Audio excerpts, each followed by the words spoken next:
Hello, and welcome to MoonCon 24 Spring Edition. Brand new format this year. Very exciting.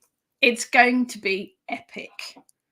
3 whole hours of Celtic Pantheons. Amazing speakers. We've got Mhara Starling up first, talking about a Welsh Pantheon. It's got a fab presentation as well. Pretty pictures to look at too. Then we're followed by Morgan Daimler on the Irish Pantheon. And then in the third section, we have a panel of experts. Morgan, Mhara, and we're joined by Jhenah Telyndru and me, thrown in randomly with the experts. I'm going to fight the corner for the English Pantheons. So we've got a panel at the end. Do think of lots of questions for us. We will throw them out and see where it takes us. It's going to be an amazing event. 3 whole hours streaming continuously. You won't have to jump about. Stay right here. Streaming to the Moonbooks Facebook page, streaming to the Moonbooks YouTube channel, and it will be available on both platforms for replay afterwards. So MoonCon 24 is produced by Moonbooks Publishing, presented by me, Rachel Patterson. I am a Moonbooks author. I am very proud and honoured to say that I have 25 books published with Moonbooks at the moment. I am also incredibly honoured to be the host for the Moonbooks Pagan Portals podcast. So do hop on over and have a look at that as well. So hello everyone, I can see lots of, wow, that there's huge amounts of people watching. Thank you so much for joining us. And now if we can introduce Mhara to the screen with the wonders of technology. Hello, Mhara. Hello. With your absolutely amazing hair. Totally. Oh gosh, I hope I don't blind anyone. You matched the background. You must have known. Now, Mhara, would you like to do a little bit of a quick introduction to let everyone know who you are and what you're all about? Absolutely. So hello, everybody. Good morning, good evening, good afternoon, whatever time it may be, wherever you are. My name is Mhara Starling, for anyone who might not know me. I'm originally from Ynys Môn, the Isle of Anglesey, up in the north of Wales. And I write a book called Welsh Witchcraft. I wrote a book called Welsh Witchcraft, which is available now everywhere. And based on that, I'm sure you can guess that I'm a Welsh witch. So I grew up immersed in Welsh culture, speaking the Welsh language, and I was very fortunate and privileged to have been able to do that.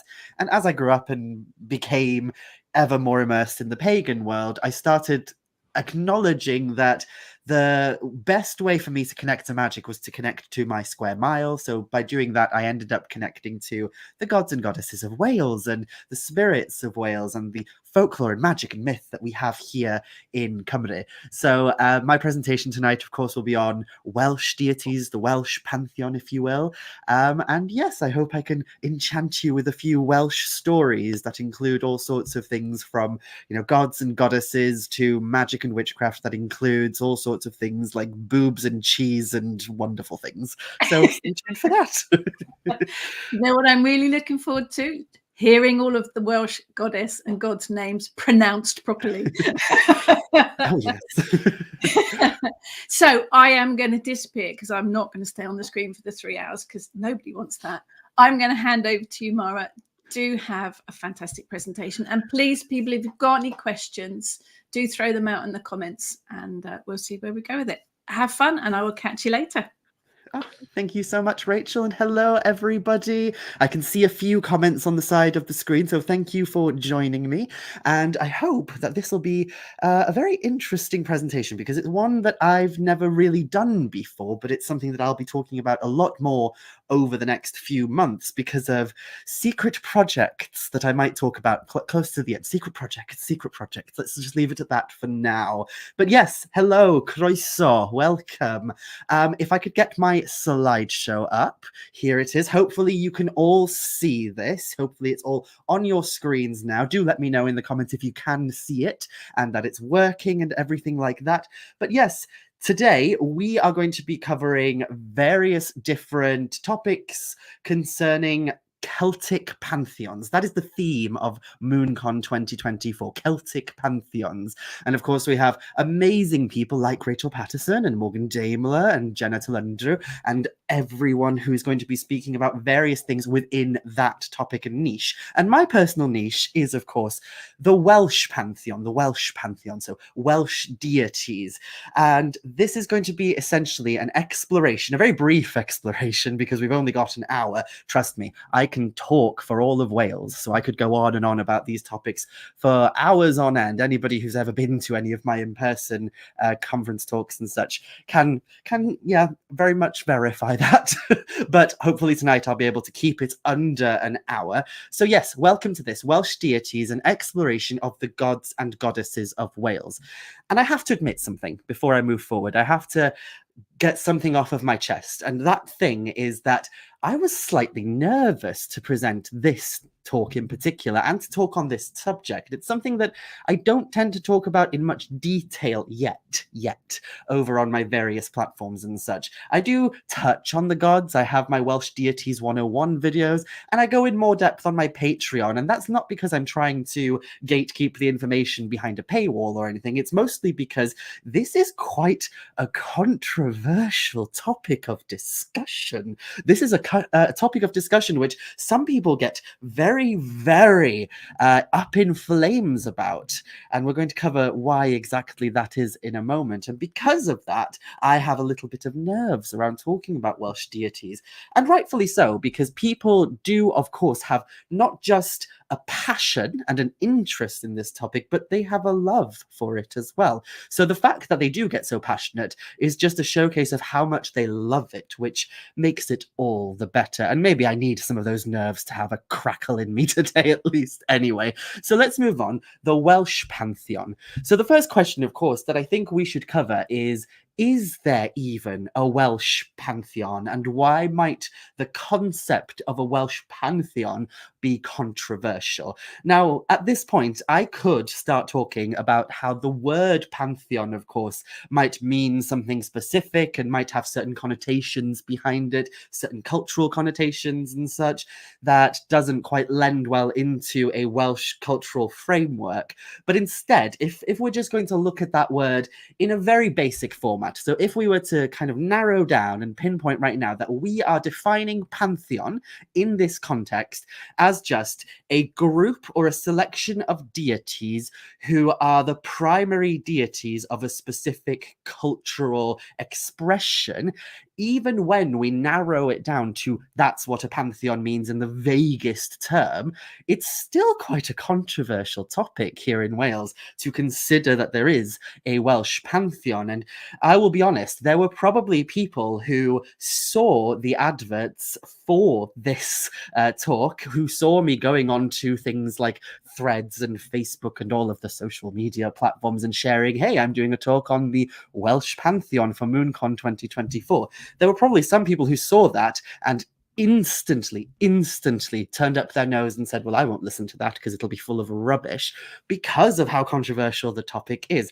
And it's not just because the word pantheon doesn't quite fit into Welsh, it's because of the whole concept of who exactly the Welsh gods are. Who exactly are the Welsh gods, and why might that be quite a touchy subject for some?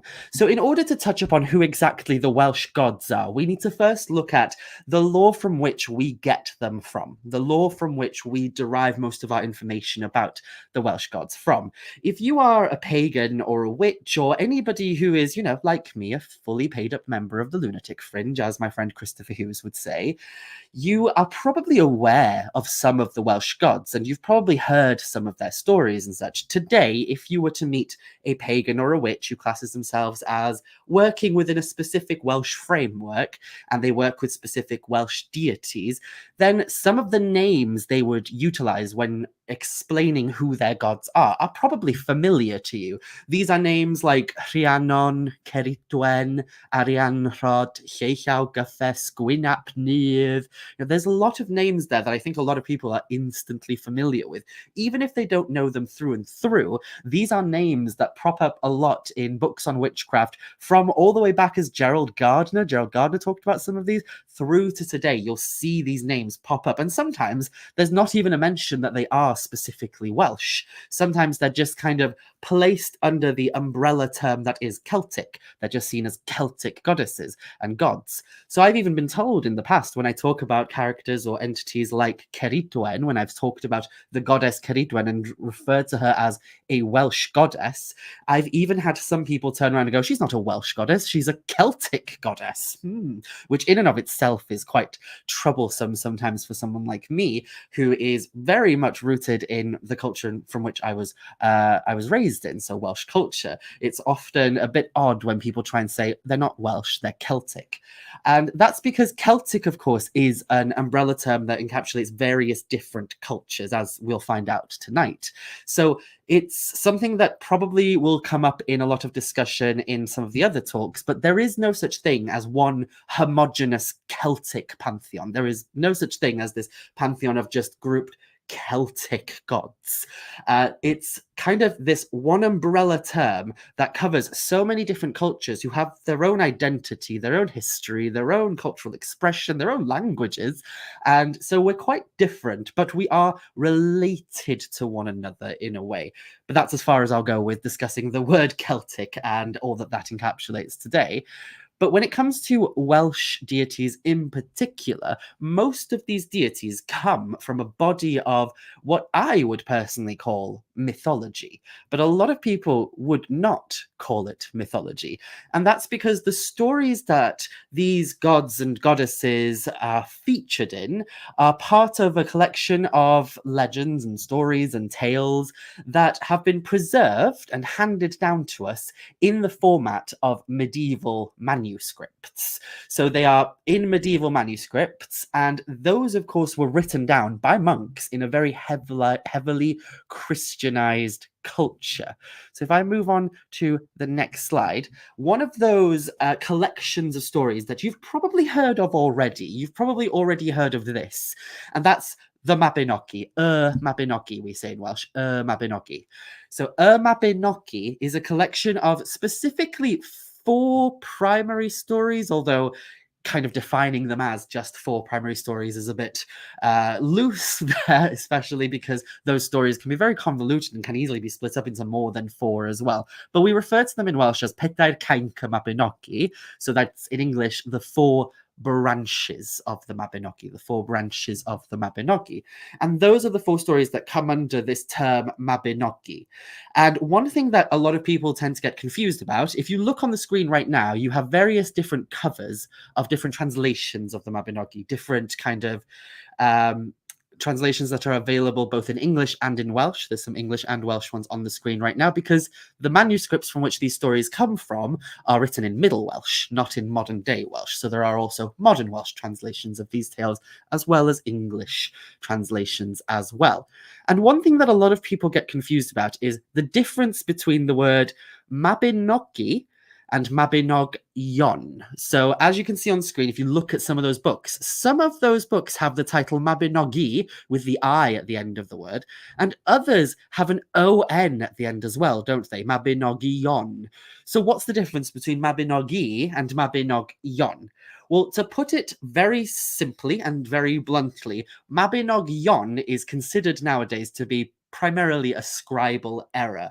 So the word Mabinogion, Mabinogi with an O-N at the end, only appears in the medieval manuscripts like once. And in that one place that it turns up, it is underneath, it's directly almost underneath another word in Middle Welsh, which is Dyledegion. And that word Dyledegion has the O-N. So the theory that most scholars have is that the scribe, because these were handwritten, the scribe who was copying these stories down looked up at Dyledegion and was like, oh, I'm going to finish this page off and then go to sleep, and I'm tired and I'm knackered, and they accidentally added an O-N to Mabinogi, because the way that the stories work is they are these collections of different stories, and they always end with a caption or a phrase that says, "And thus ends this branch of the Mabinogi." Thus ends this branch of the Mabinogi. But when the author or the scribe who was putting this information down was writing the version that goes at the end of the second branch, he accidentally put, "And thus ends this branch of the Mabinogion." So what happened was, as people started translating these stories, there was a misunderstanding where certain scholars who were translating the text into English started thinking that Mabinogion, with an on at the end, must be the plural form of Mabinogi, as in a story individually is a Mabinogi, and the story's plural is Mabinogion. But that's not true, because in the Welsh language, Mabinogi is already plural. So for the most part, most scholars today accept that Mabinogion is a scribal error. But what's happened is that people have started ascribing that word to a series or collection of stories that goes beyond the four branches. Because when we look at Welsh mythology, we have more than just the four branches of the Mabinogi, which we'll talk about in a moment. So what's happened is, in certain scholarly circles and such, when they're discussing the four branches and then further pieces of Welsh stories that are also found in old manuscripts, in medieval manuscripts and such, they have decided to group those stories just for ease, for comfort, as Mabinogion, which we'll talk about more in a moment. So the word Mabinogi technically only covers four primary stories, the four branches of the Mabinogi. And these are the four branches of the Mabinogi. And it's in these stories that we start to see some of these characters arise from the mists of mythology and mystery. So, for example, we have the four branches here: Pwyll, Prince of Dyfed, Pwyll, Pentefig Dyfed; Branwen, daughter of Llyr, Branwen ferch Llyr; Manawydan, son of Llyr, Manawydan fab Llyr; and Math, son of Mathonwy, Math fab Mathonwy. So those are the titles that have been placed on the four branches of the Mabinogi, and these are what we would describe as the Mabinogi proper. These are the proper tales of the Mabinogi. So we've got the first branch of the Mabinogi, which deals with a mortal prince, Pwyll, the Prince of Dyfed, which is a region in South Wales, and the story kind of follows as he enters into the otherworld and has an interaction with an otherworldly king. Then later on, he meets Rhiannon, and that's where Rhiannon comes up, of course. And we are taken through the story of his wedding with Rhiannon and all that entails that story, and then the birth of his son, the birth of his and Rhiannon's son, Pryderi, and his consequential disappearance. And then, as the story unfolds, Rhiannon goes through some crap because of everything that happens. So that's the first branch of the Mabinogi. Branwen ferch Llyr, or Branwen, the daughter of Llyr, is the story of a Welsh, essentially princess, who is married off to an Irish king, and the Irish king ends up under being kind of pushed by his people. He ends up essentially abusing Branwen, and she sends for help for her brother, Bendigeidfran, or Bran, who is a giant. And it starts this huge war, and then war ensues, and all sorts of things happen. There's a cauldron that brings people back to life. It's a really fun story. And then Bran gets his head chopped off and taken back to Wales, and just read it. It's a lot, and I can't summarize it fully here. But that story essentially is the story of this great war in Ireland. But there are also themes in that one that might be associated with an otherworldly raid and such as well. Then Manawydan, the son of Llyr, it's a bit of a complicated branch, that one, and it's the one that I always struggle with describing to people. But to give you a very brief summary, essentially the story focuses on the idea that Wales becomes a desolate wasteland after a mist descends, a magical mist descends upon the land, and that leads the characters to leave Wales and go over into England, or what we now call England. And so we have the story of that, and then there's a magician who is trying to gain revenge on a guy who was from the first branch of the Mabinogi. And then in the fourth branch of the Mabinogi, we also have the story of like Gwydion, and we get Pryderi coming back, and it's the story of Pryderi's death and how Gwydion kills him. And then we have the birth of Lleu Gyffes, Arianrhod's son. So as I'm going through the kind of very brief summary of these stories, I'm sure you're picking up on a lot of names of gods and deities in modern paganism that you're familiar with, right? So those are the four branches of the Mabinogi summarized. Those are the Mabinogi proper. Beyond those stories, we also have more stories that are usually grouped in with the four branches of the Mabinogi in translations that are available today. And these stories include Peredur, the son of Evrawg, the dream of Emperor Maxen, Hedd and Llefelys, the Lady of the Well, Geraint, son of Erbyn, How Culhwch wan Olwen, and Rhonabwy's dream. And sometimes in some versions, you also have the story of Taliesin, the story of Taliesin's birth, which has Ceridwen and such included as well. So, going over that, these ones, the four branches of the Mabinogi, are the Mabinogi proper. They're the proper four branches of the Mabinogi. And then these stories aren't really seen as related. So when we look at the four branches, so Pwyll, Branwen, Manawydan, and Math, they have this almost seriality to them. They're connected in some way. There are characters that transfer over into different branches. There are themes and stories that carry over. And also in the manuscripts that they're recorded in, they all end with a "and thus ends this branch of the Mabinogi," which these stories do not. These branches, or these stories, not branches, sorry, are never ever referred to as Mabinogi stories, but in a modern scholarly context, scholars have assigned the name Mabinogion with the on at the end, which we talked about a moment ago, to cover all four of these stories and also these stories that are usually grouped with them.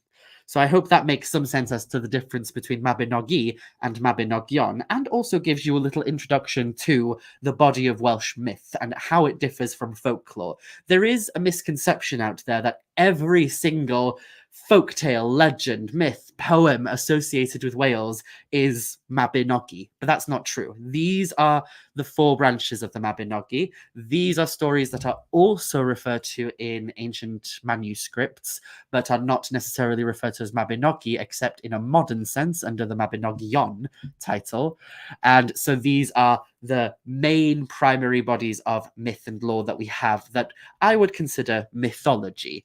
But the thing is, because they're recorded in medieval manuscripts, there's even some contention among scholars as to whether we should refer to it as mythology at all. And that's a topic that could do its own talk entirely. But the main thing I want you to take out of that is that this is the body of lore that we have, which covers the stories of the characters that we today in modern paganism and witchcraft might consider the gods of Wales. Now, these paintings on the screen, they're gorgeous paintings made by a Welsh artist called Christopher Williams.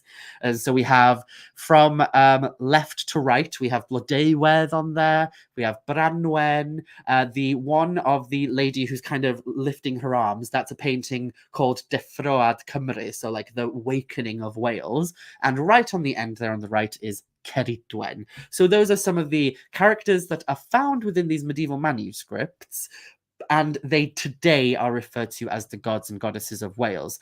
So where does the debate as to whether these characters should or should not be considered gods come from? Because that's where the controversial aspect of this whole idea of the Welsh pantheon comes in, is the question of, are these characters actually gods? Now, some of the text on screen has muddled up here, so sorry for the text going over at the bottom, but hopefully it's still legible in some way. So this is the primary debate, is, are these characters actually gods? And is the four branches of the Mabinogi a body of mythology that comes from Wales?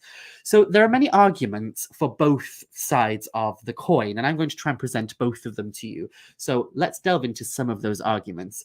So one of the arguments that people who are against referring to these characters as gods, one of the arguments as to they're not gods, they're not myths and such, is that this is simply medieval literature. That's all it is. It's all just medieval literature, medieval Christian literature at that, and that there's no evidence to point towards the idea that these are gods, nor that these are in any way stories that might derive from the ancient pre-Christian past of Wales. So that's the argument that gets put forward, that this is purely just medieval literature and that there's no proof that these characters are gods. And to be fair, that argument is valid, and I do understand why people have that argument, because it's true. You will not, in the archaeological record of Wales, so if you go across the entirety of of Wales and the entirety of Britain, you will never find a shrine to the god Arawn that predates Christianity. You will never find a shrine to Rhiannon. You will never find, any evidence that people worshipped Ceridwen and that there was a cult of Ceridwen or anything like that in Wales. And that's true. You will not find that in the archaeological record, and any reference to these characters as Rhiannon, Ceridwen, Branwen and such, we don't find anything until quite later in history when everything was basically Christian, was already Christianized by that point.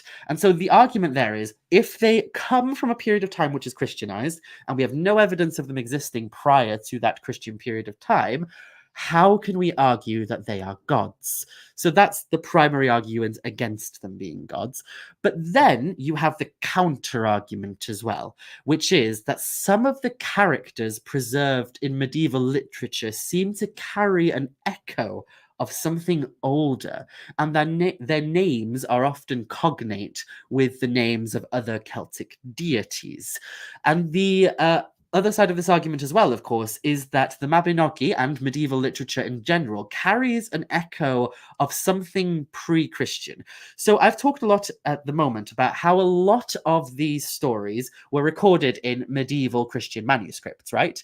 But that's not where the stories originated.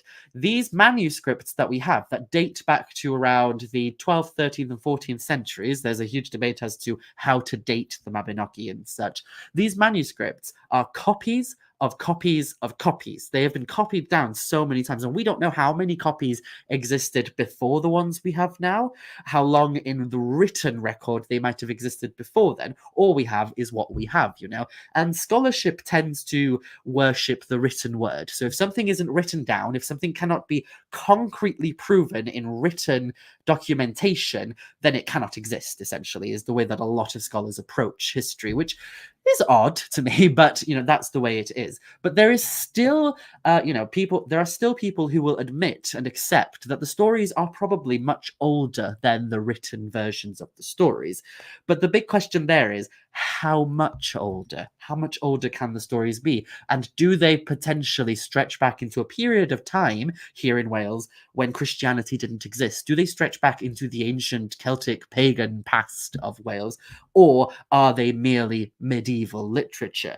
Now, there are certain elements found in this medieval literature which seems to hint towards the idea that it is something that's kind of older. One particular theme that comes up a lot is the concept of the otherworld. So in Welsh mythology, throughout the entirety of the four branches, we have this reference to this otherworld called Annwfn.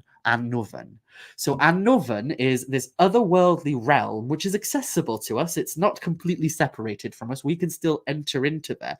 But if you think about this existing within a Christian period of time, there is no explanation within Christian cosmology as to what Annwfn is.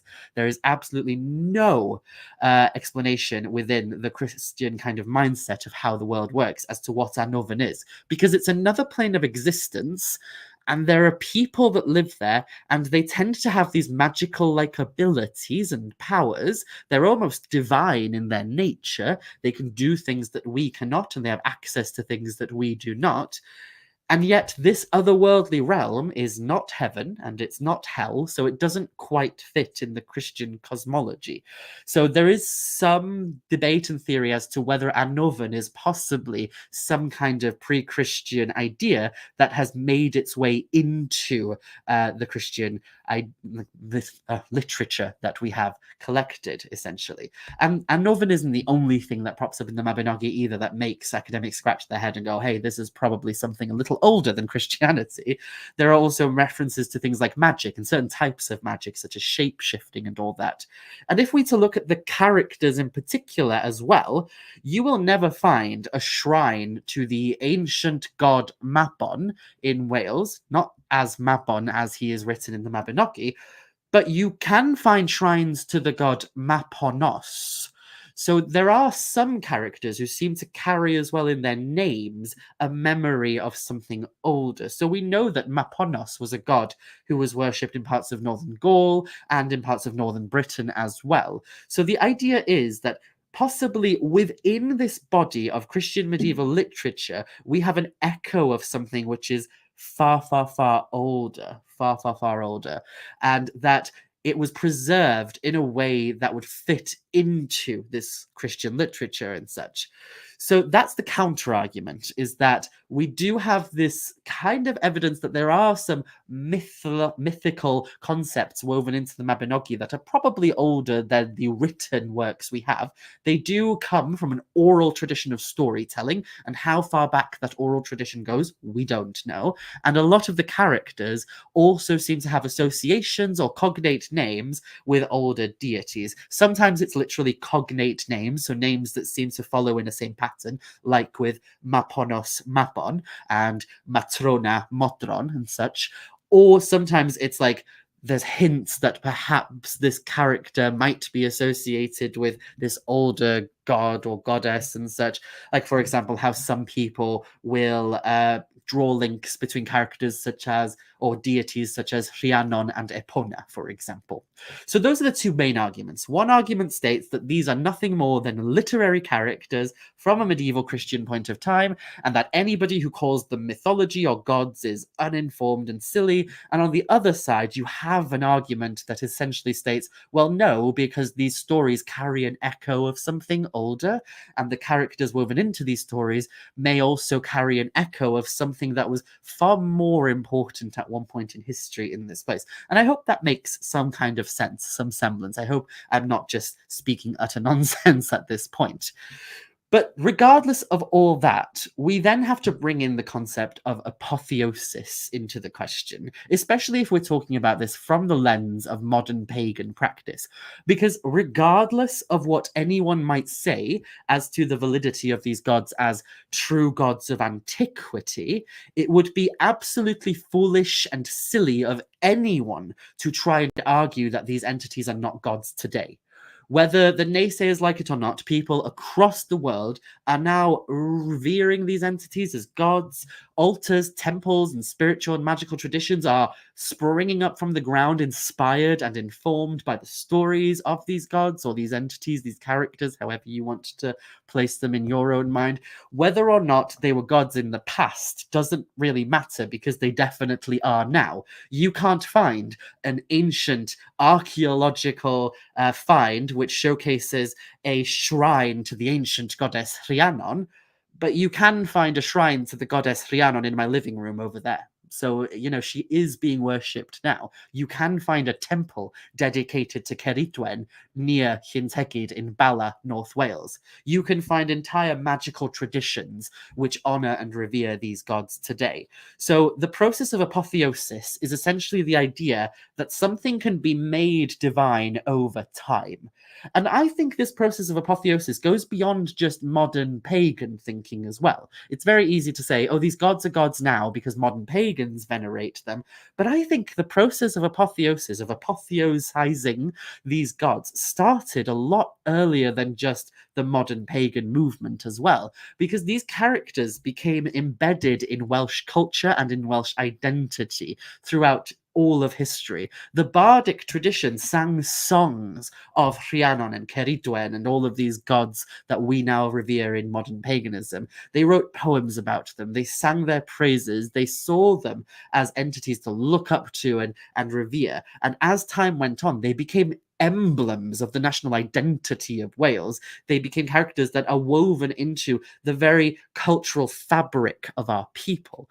So when we say Welsh culture, there is no arguing that the Mabinogi is a huge part of Welsh culture nowadays. So it's almost like you could argue that though there are no shrines in history to goddesses like Ceridwen, for example, the way that the bards talk about Ceridwen seems to imply that they saw her as more than just, some random witch from a folk tale. They saw her as something worth writing poetry about and almost revering. They may not have had the language or the cosmology to call her a goddess, but that's exactly what they were treating her as.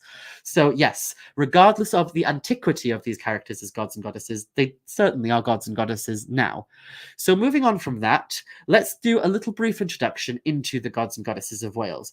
This slide has completely mucked up. Sorry about that, but this is Gods of Land, Sea, and Sky, a brief introduction to the gods and goddesses of Wales. Now, I don't have much time left to go into deep detail, and I won't be able to list every single god and goddess we have within the Welsh cultural continuum and go through what they might mean to a modern pagan and such. But what we can do is talk about some specific deities which are very important and held in high regard today.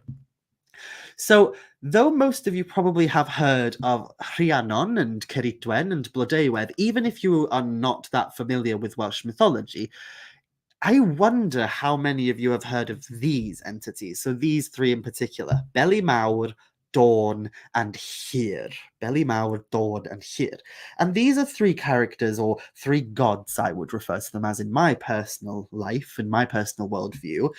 So I'm going to use that terminology. But these are three gods that are highly important to the very fabric of Welsh mythology. And yet they don't really have stories of their own. And because of that, a lot of people kind of overlook them and don't see them. But even though they don't have stories of their own, we don't have a story of Beli Mawr in the same way that we have the story of Pwyll's interaction with the other world, or Rhiannon. So when we look at it like that, it's easy for people to kind of miss them and overlook them. But if you scratch the surface and you look deeper, if you're somebody who's looked deeper into Welsh mythology and such, you'll notice that these names come up a lot. Beli Mawr, Hir, and Dawn. And in certain streams of modern paganism and witchcraft and magic, there is also this concept that these three gods are essentially primordial gods above all else, and they've been assigned with certain placements of land, sea, and sky.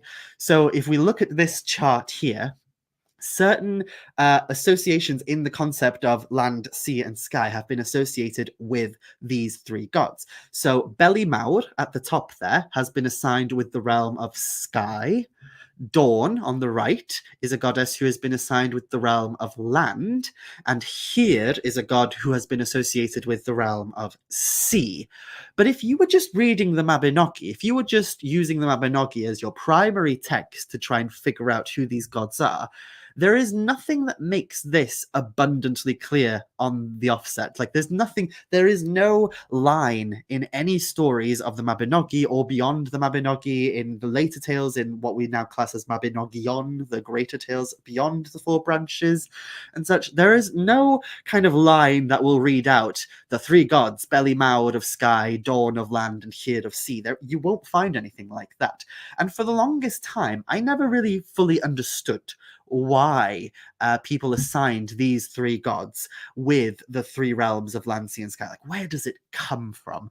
And it's only after some intense digging that I figured it out. And one thing that's important to keep in mind as we talk about these three gods is that these three gods act as almost the bridge for all the other characters in the Mabinogi, and we'll talk about that later. So let's go through each individual of these gods, each of these individual gods, Beli Mawr, Dawn, and Hir, and learn a little more about them. So Hir, in modern paganism, Hir is seen as the god of the sea within a Welsh cultural expression. So who is Hir and where does he come from? Well, you might recognize the name Hir from the title of the second branch of the Mabinogi, Branwen, the daughter of Hir. Branwen is Hir's child, so is Bendigeidfran, Bran, so is Manawydan and such, because we also have it in the third branch of the Mabinogi, Manawydan Fab Hir, Manawydan the son of Hir. So he's a father to all of these really important characters in these stories found within the four branches of the Mabinogi. But there's also a kind of hint that Hir has something to do with the sea, and that is specifically in his name. So the name Hir shares an etymological root with the word heave in Welsh. So Hir, heave, you can kind of hear it. Even if you don't speak Welsh, you can hear the connection, can't you? Hir and heave. And heave is like a flow. So hivo is to flow. So there's an etymological link between these two words, Hir and hivo, which is a word associated, of course, with the flow of water. Throughout Old Welsh poetry, you'll come across bards using the word hir as a noun for the sea. So hirion, so here with an ion, it's the plural of seas in Old Welsh. It's an Old Welsh way of saying the seas, a hirion i gyd. And Rachel Bromwich, who is a very notable academic who has written a lot about the mythology of Wales, or specifically the medieval literature of Wales. And she has written in Trioedd Ynys Prydain, which is a kind of text that a lot of people overlook when it comes to digging deeper into these topics. And I would recommend, if you don't have a copy of the Triads of the Island of Britain, Trioedd Ynys Prydain, and you have an interest in Welsh mythology, Welsh gods, anything like that, get yourself a copy by Rachel Bromwich. It's absolutely wonderful, and there's all these little hints towards stories that we don't see in the Four Branches and such. So in Trioedd Ynys Prydain, Rachel Bromwich states that there may be a link between here and Mananan Mac Lir, or Lirla from Irish mythology.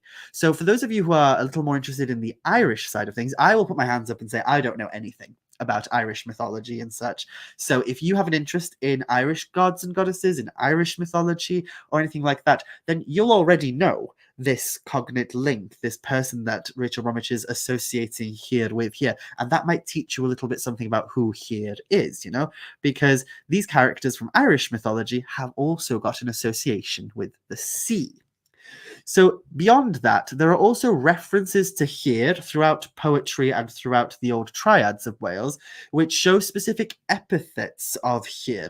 And these epithets includes here Liadog, which means here of the hosts. And then we also have here Marini, which is a really strange one, here Marini, because here, like I've mentioned, the cognate link between the word here and the word hiva, but also the word here and hirion, seas and such. Here Marini would translate to essentially mean the sea of the seas. He is the sea of the seas, because here is the Old Welsh word for seas, and Marini is a Roman word for seas. So here Marini, the sea of the seas.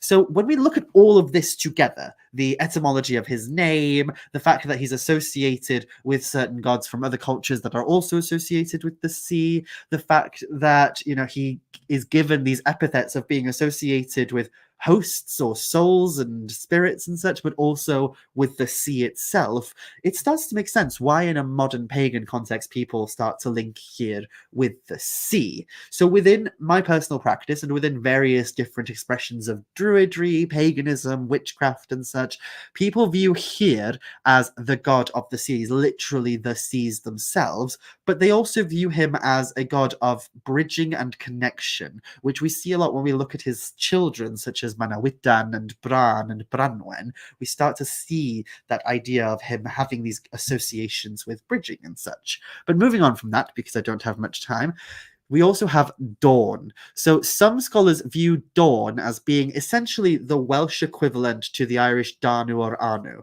So dawn, as with Danu, is associated specifically with rivers.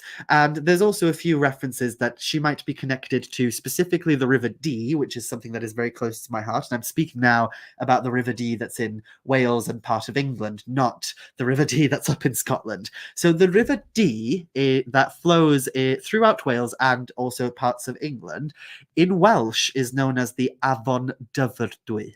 Afon Dyfrdwy. And Afon Dyfrdwy essentially translates to mean the river of the water deity, the river of the water deity. So some people have made the connection that there's probably a link between dawn and Dee, or Dyfrdwy. But another fascinating aspect of dawn's role, specifically in Welsh lore, is her role in Welsh astronomy. So the constellation of Cassiopeia is referred to as Llys Dawn in Welsh, and that means the court of dawn, the court of dawn. And what's even more interesting about that is that a lot of her children seem to have associations with the stars as well, or people within her family have an association with the stars as well. So one of her children is Gwydion, who is a very popular character in the Mabinogi, as well as Arianrhod. And the names given to the Milky Way and the Corona Borealis in Welsh are Caer Gwydion, Gwydion's fort, and Caer Arianrhod, Arianrhod's fort. So the Milky Way is usually referred to as Caer Gwydion. So the Milky Way is literally the fort of Gwydion. And the Corona Borealis is seen as the court of Arianrhod, Arianrhod's fort. But then their mother, Dawn, is also the constellation of Cassiopeia. But then we also have these land associations with her as well, and a connection possibly with rivers. And whenever I've spoken about her association with rivers, a lot of people have gone, well, how could she be a goddess of land then if she's rivers? Is that not a goddess of water like here? But think what rivers are. Rivers are essentially the veins of the landscape. They're the veins of the land itself. So they are the beating blood of the land. They are what nourishes and gives growth and abundance to the landscape itself. So in that way, I can understand where people start to draw this connection between Dawn and the realm of land in that triad of land, sea, and sky. I start to acknowledge where that comes from then. And finally, we have Beli Mawr. Beli Mawr, who is associated in modern paganism with the realm of sky. So the Welsh scholar Ifor Williams often wrote about how he believed that Beli Mawr was the Welsh equivalent to the Gaulish god Belonos. Gaulish god Belonos. So many Welsh texts and legends also feature Beli Mawr as this kind of ancestral being. So prominent kings and leaders are often seen under the name of Beli, such as Beli ap Manogan, whom the Roman Emperor Maxen conquered the island of Britain from during the Roman invasion. And several Welsh genealogies feature Beli as this kind of ancestral deity who is above them all.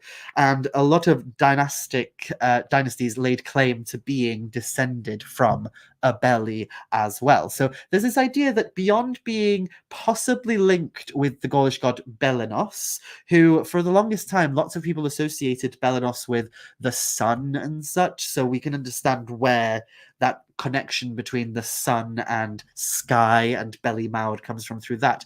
But also there is this link between Beli Mawr and the idea of these ancestral figures, these figures that are almost like the leaders or the originators of certain dynasties, certain lineages, certain genealogies. So he's this great king. And if we go beyond that and look at his name and what it means within the Welsh language, the word Beli itself has a possible root in the Welsh word Pelytir, meaning ray or beam of light, a ray or beam of light. So with that in mind, you can kind of see why a lot of modern pagans might associate him with the realm of sky. His name is associated with light. He's been linked with this old Gaulish god Belenos for a long time.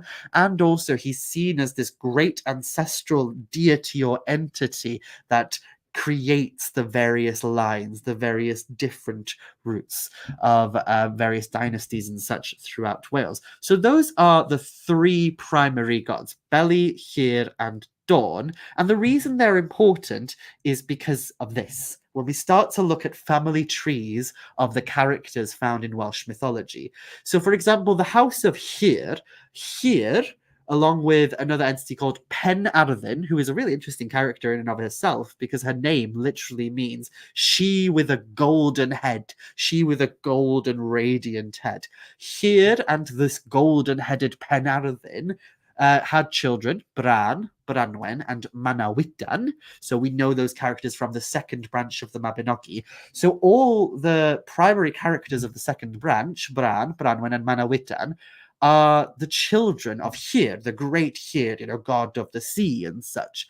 But also some of the other characters, such as Efnisien, who is often seen as the villain of the second branch of the Mabinogi, he is a half-brother to Bran, Branwen, and Manawydan, because Pen Arddyn, who Llyr had children with, and you look over at this chart here. In a previous marriage, Pen Arddyn was with another entity called Eroswydd and gave birth to Nishen and Evnishen, who are kind of seen in a lot of modern pagan circles as the twins of dark and light and such. So even Evnishen, who is seen as this villain character, who is the half-brother of Bran, Branwen, and Manawydan, is linked to Hyr. So we see how Hyr plays a big role in being this ancestral deity to the deities that we venerate from Welsh mythology today. And we can say the same thing about Dawn and Beli Mawr, because when we look at the House of Dawn, we have this great ancestor called Mathonwy, and Mathonwy's children are Dawn, Beli Mawr, Math, and not Dawn and Beli Mawr, Beli Mawr and Math, or Dawn and Beli and Math. And then we have Dawn and Beli Mawr creating a union which gives birth to Gilfaethwy, Gwydion, and Aranrhod, which, if you've read the Mabinogi, you'll know that most of these characters come up in the fourth branch of the Mabinogi. So a lot of these characters are driving forces in the fourth branch of the Mabinogi: Math, Gwydion, Arianrhod, and then Arianrhod, of course, gives birth to Dylan and Lleuchaw Gyffes. So these characters are also very important to that stream of mythology, and once again, we see these kind of ancestral parent deities pop up again, Dawn and Beli Mawr. And as we can see, looking at that chart as well, Math, who is the namesake of the fourth branch of the Mabinogi, Math Fab Mathonwy, is also a link with that Mathonwy ancestor goddess there. So looking through that, we can see how Beli Mawr, Dawn, and Hyr, who have become such prominent gods within modern paganism and modern expressions of druidry and such, have a huge role in Welsh mythology, and yet they don't have stories of their own. And it's in the stories associated with their descendants and their children and such that we get the entire body of lore that most of what we would now consider the Welsh Pantheon, if we're to use that phrase, comes from. So, going off of that, unfortunately, I don't have time to break down every single Welsh god and goddess that you might have an interest in. But if you did have an interest in Welsh gods and goddesses, where could you go next? And the first place I'm going to recommend you go is, of course, to the Moon Books catalogue, and also to my other publisher, Llywelyn Worldwide, and get some of these books. So Jhenah Telyndru, who is going to be speaking later, has a book on Rhiannon and Blodeuwedd. Darnw Forest has done a book on Gwynap Nudd. Halo Quinn has a book on gods and goddesses of Wales. And my lovely friend Christopher also has a book on Ceridwen, as well as the book of Celtic magic, which goes into this whole idea of the family tree of the gods of Wales and such. So if you do want to dig deeper into these things, then you do have those books to look into as well as my books, of course.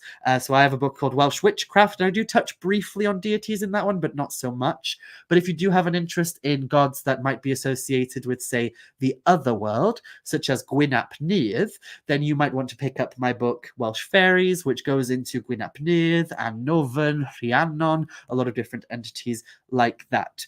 Now, if you were wanting to dig deeper into these stories as well, the main, of course, advice I would give you is to look into the Mabinogi, the four branches of the Mabinogi.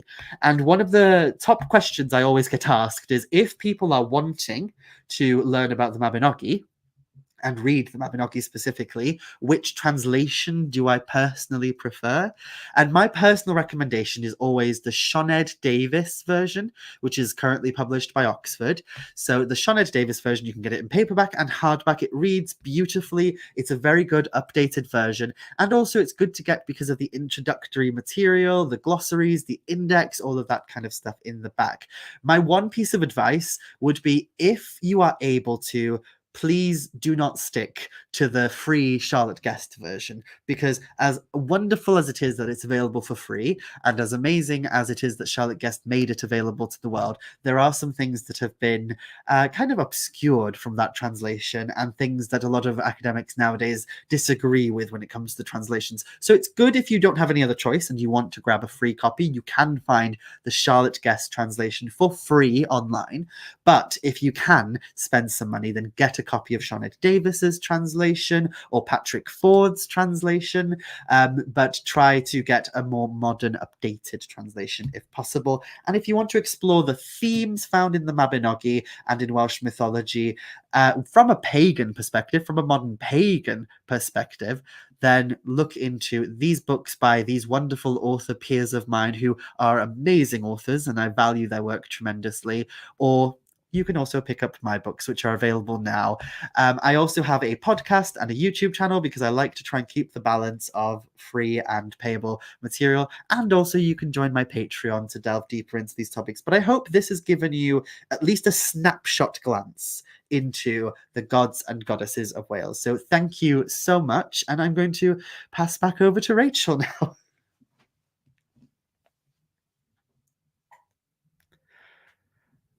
Oh, my dear, you're muted.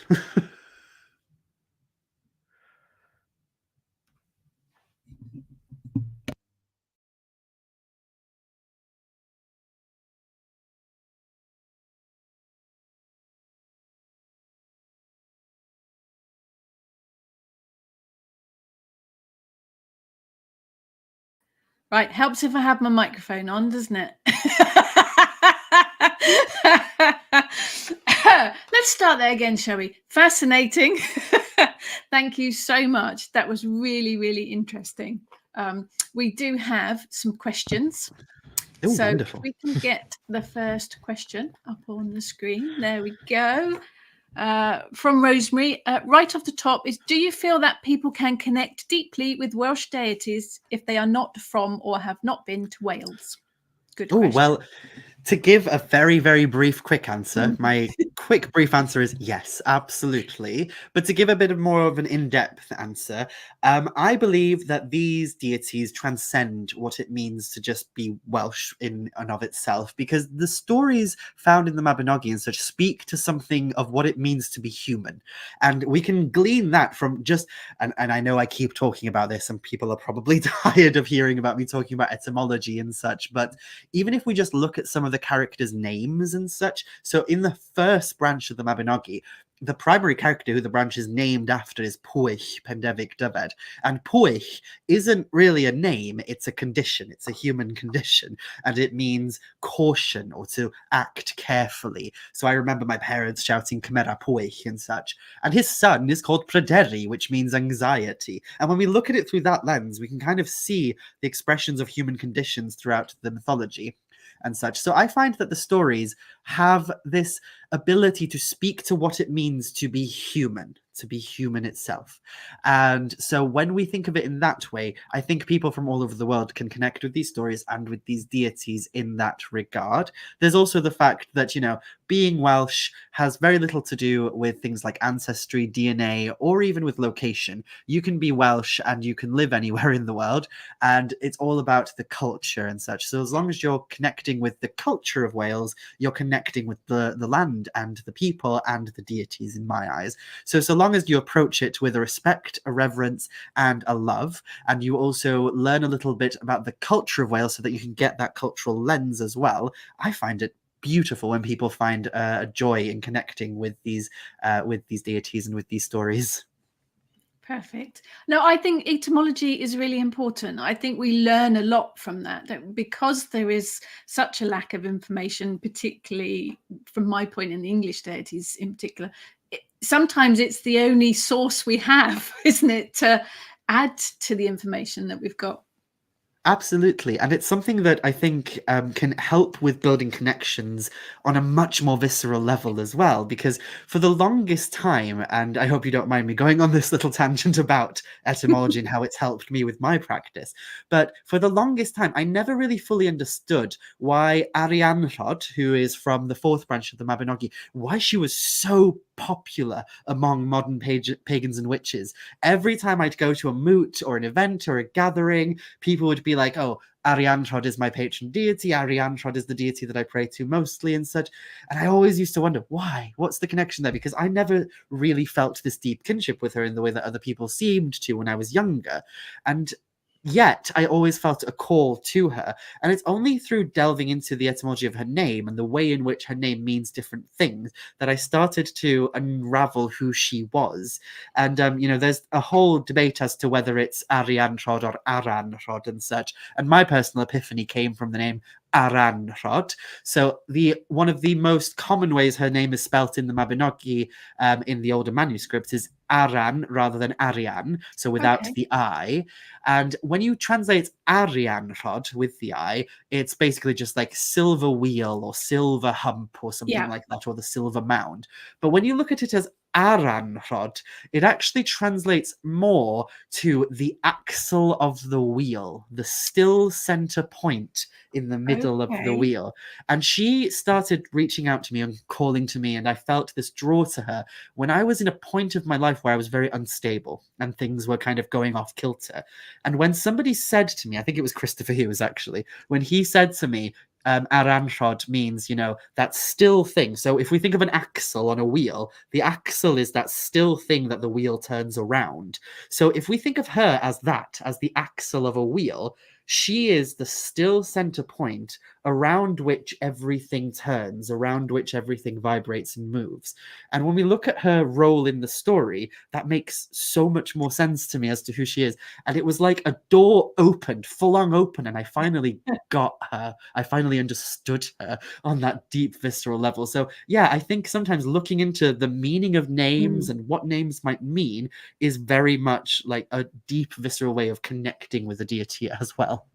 Subtle but important difference. Yeah, Mhm. that's really interesting. Yeah, I do. The etymology fascinates me about a lot of it.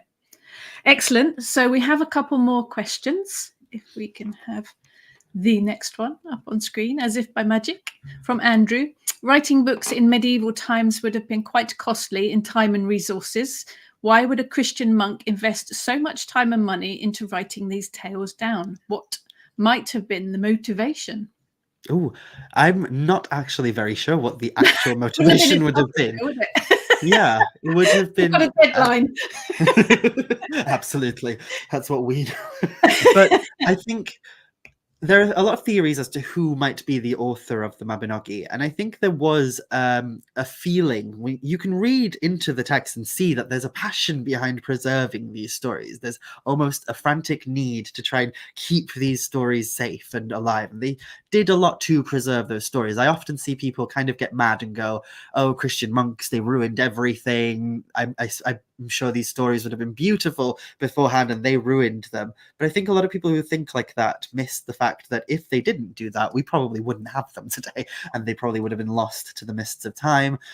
So it's lovely that we have them to be able to look at them in that regard.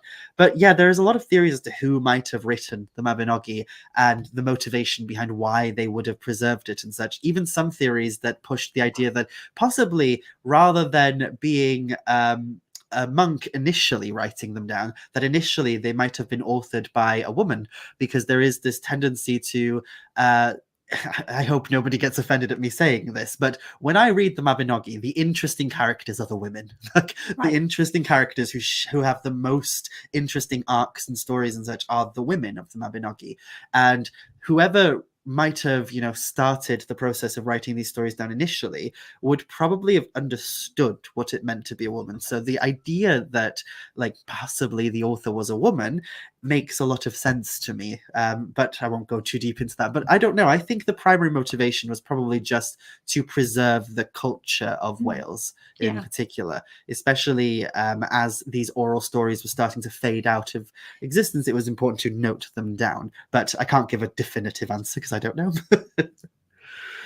We need a time machine, really, don't we? Absolutely. Nat, and the next question, if we could, thank you, is I'm going to let you read this one because it's pronunciation and I'm not going to embarrass myself. So is Manawydan associated with Manannán mac Lir? So yeah, this is a kind of a place of debate at the minute within Welsh scholarship, is whether or not there is a connection. Obviously, when we look at the names written down, you can kind of see, can't you, that they look very similar. And Manawydan, if you think about it, Manawydan and Manannán sound similar when they're written down, look similar written down and such. But also the Mac Lir, so like Manawydan is also referred to as Manawydan Fab Hir, so we have that link again there. What something that I've not really looked into, because I don't do as much comparative work within my work. I'm one of those people who's very much like, I like Welsh stuff, I'm going to look at Welsh stuff. And then when people start saying like, oh, we can compare this story to this story in Ireland, my brain goes, oh, what are we talking about? And tends to drift off.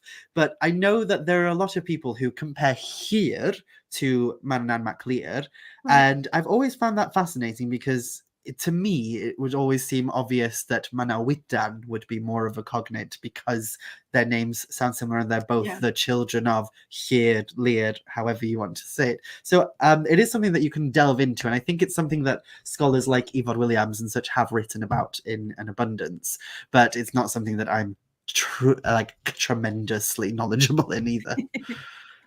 Brilliant. It's been absolutely fascinating. Thank you so much. And we're going to let you go and have a lie down in a dark room for a bit to recover. And then we will see you back here in an hour for the panel. Looking forward to it. Thank you so much, Mhara. Thank you so much. Brilliant. So much information and the wonderful pronunciations.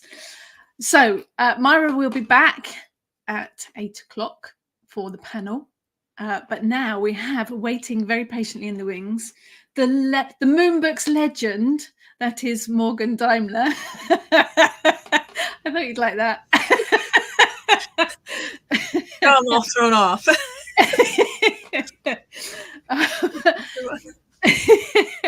Other than being a Moonbooks legend and a legend in your own right, would you like to give a little introduction, Morgan, about who you are and what you do? I don't know where to go from there. So hello, everyone. My name is Morgan Daimler. I have been an author for Moonbooks since 2013. I have no idea how many books I've written for Moon, to be honest. Several. Yes. I have written about Irish paganism and the Irish Pantheon at points in the past. I have several specific pagan portals on different Irish gods, the Morrigan, Brige, Dagda, Lu, Manannan, who Mhara was just talking about. And I have a forthcoming book that I'm currently working on that's going to be Pantheon the Irish, which is sort of looking at all of that put together. And I also, sort of my hobby is translating things from Old and Middle Irish.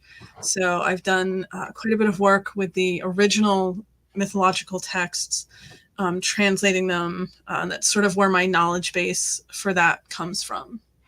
Excellent. I don't have anything to add to that, so I am going to bow very graciously out and leave you in the capable hands of Morgan, and then I will be back at 8 o'clock for our panel.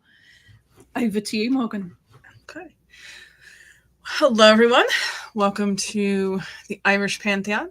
I am not as tech savvy as Mhara, so I do not have a slideshow. I apologize. You're just going to have to look at me talking for the next 50 minutes, but I will try to keep it interesting at least.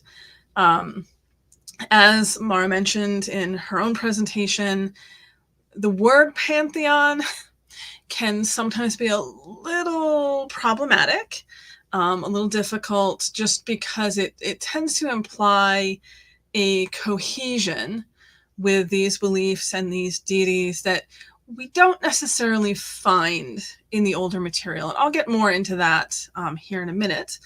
But the best place to start really is, who are the Irish gods?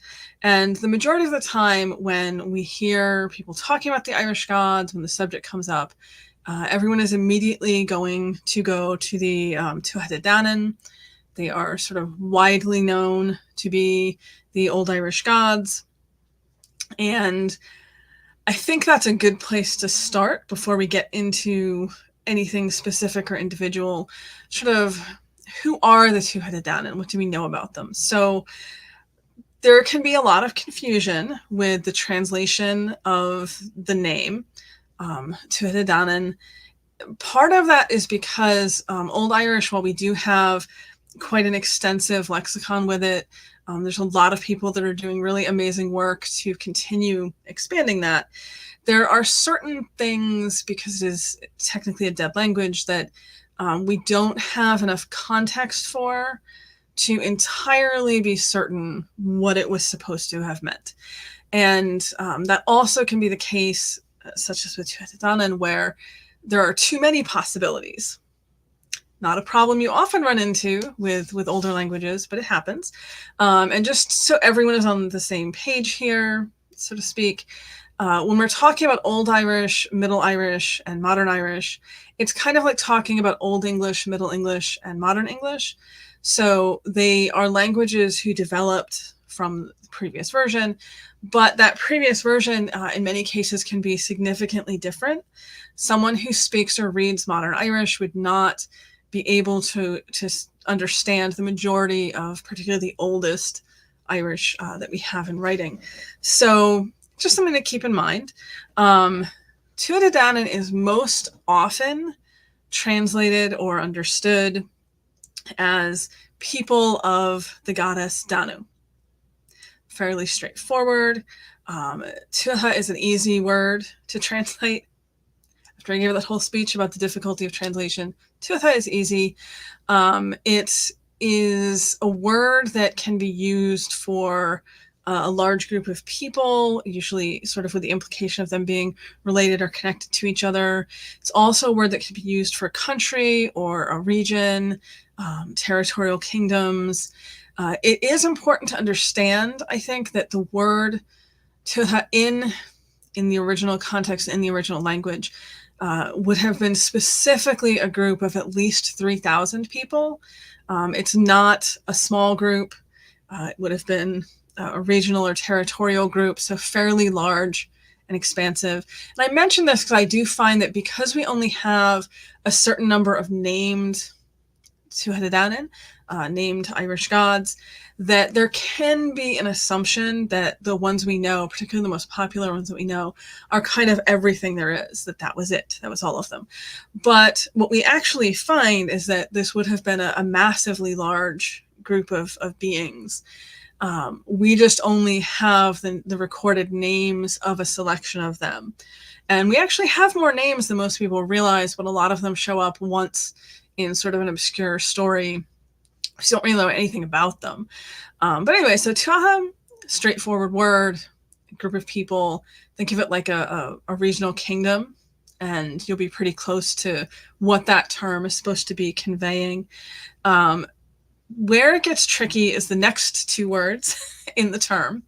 De is something that has multiple options. It can depend on whether it's given the Shinafada, the accent mark over it. Usually with Tuatha Dé Danann it is. Sometimes it is not. This is a problem with older Irish texts, that it was a non-standard orthography. So it was really up to each individual scribe to decide how they felt like spelling something, which makes it much more entertaining to try to read these now. The idea of the people writing them was that if you were educated enough to be reading them in that time period, you would know what it was supposed to be. Unfortunately, 1,000 years later, we don't always know what it was supposed to be. Usually, De is interpreted or thought to mean goddess, which it can. It can also mean gods, plural. It's a fun language like that. And it can, without the Shinafada, mean of, like the preposition of or belonging to. So that's sort of our first difficulty with the term. And then we run into Danann. So Danann is now believed to have been the name of a goddess.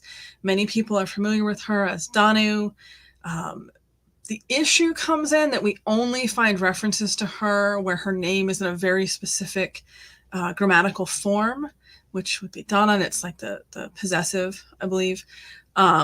Whereas we don't ever see it in the normal form, the nominative form, which would be Danu. That's a reconstruction that scholars have created. We don't actually have any stories about her per se in the original text or material. So where this gets extra tricky is in the oldest sources, they are not called the Tuatha Dé Danann, which would be the people of the goddess Danu. They are only called the Tuatha Dé, which can be interpreted as the people of the gods. But when the scribes started to really translate a lot of the biblical material and Christian material, they took that term and were using it for characters in the Bible, groups in the Bible, effectively. And then they ran into the problem of, you obviously don't want people to be reading a biblical story and think you're talking about the old Irish gods, although that would make them much more entertaining. And you don't want people reading the Irish mythology that was at that time being written down and preserved and getting confused and thinking you're talking about these, biblical characters. So they added the word Danann on. And that's where it gets extra confusing. So we understand it today widely as people of the goddess Danu. A lot of people then extrapolate that into this idea that Danu is like the mother of the Pantheon or the creatrix of the Pantheon. It's not quite that straightforward or simple. Like I said, we really don't know who Danu was. There are few references to her in stories with her name written in that unusual form, which again kind of implies that maybe it was inserted in. It's unclear. The first rule of Irish mythology is that many things are just unclear or contradictory. It's important to keep in mind with all of this, and this is why I started off by talking about why Pantheon can be a bit tricky to get into, that what we're mostly dealing with is regional stories that were at a later point made sort of universal for the entire island. So we have sources that will attribute something to one particular named being, and then a different source will have that exact same story, but have a different named being as the main protagonist or character or what have you. And this isn't meant to be a contradiction in the sense of there's not supposed to be one right, true, correct version of this. You're meant to sort of understand that these are regional variations, that if you lived in this particular area, you would tell the story with your local, what have you, sovereignty goddess or war goddess or what have you as that main character. But if you lived in this other area, then you would have a different goddess or god playing that role in that same story. But what this causes for people like me trying to come at the mythology later and sort of get a more cohesive understanding of it is that you just kind of have to accept we will never have answers to certain things. And sort of the question of who Danu is one of those things. I will also say that Professor John Carey has suggested that Tuatha Dé Danann was originally supposed to mean people of the gods of skill. And this is because Dana can be restructured into the name Danu, assumed to be a goddess, or it could be a grammatical form of the word dawn, which is like skill, gift, ability, fate.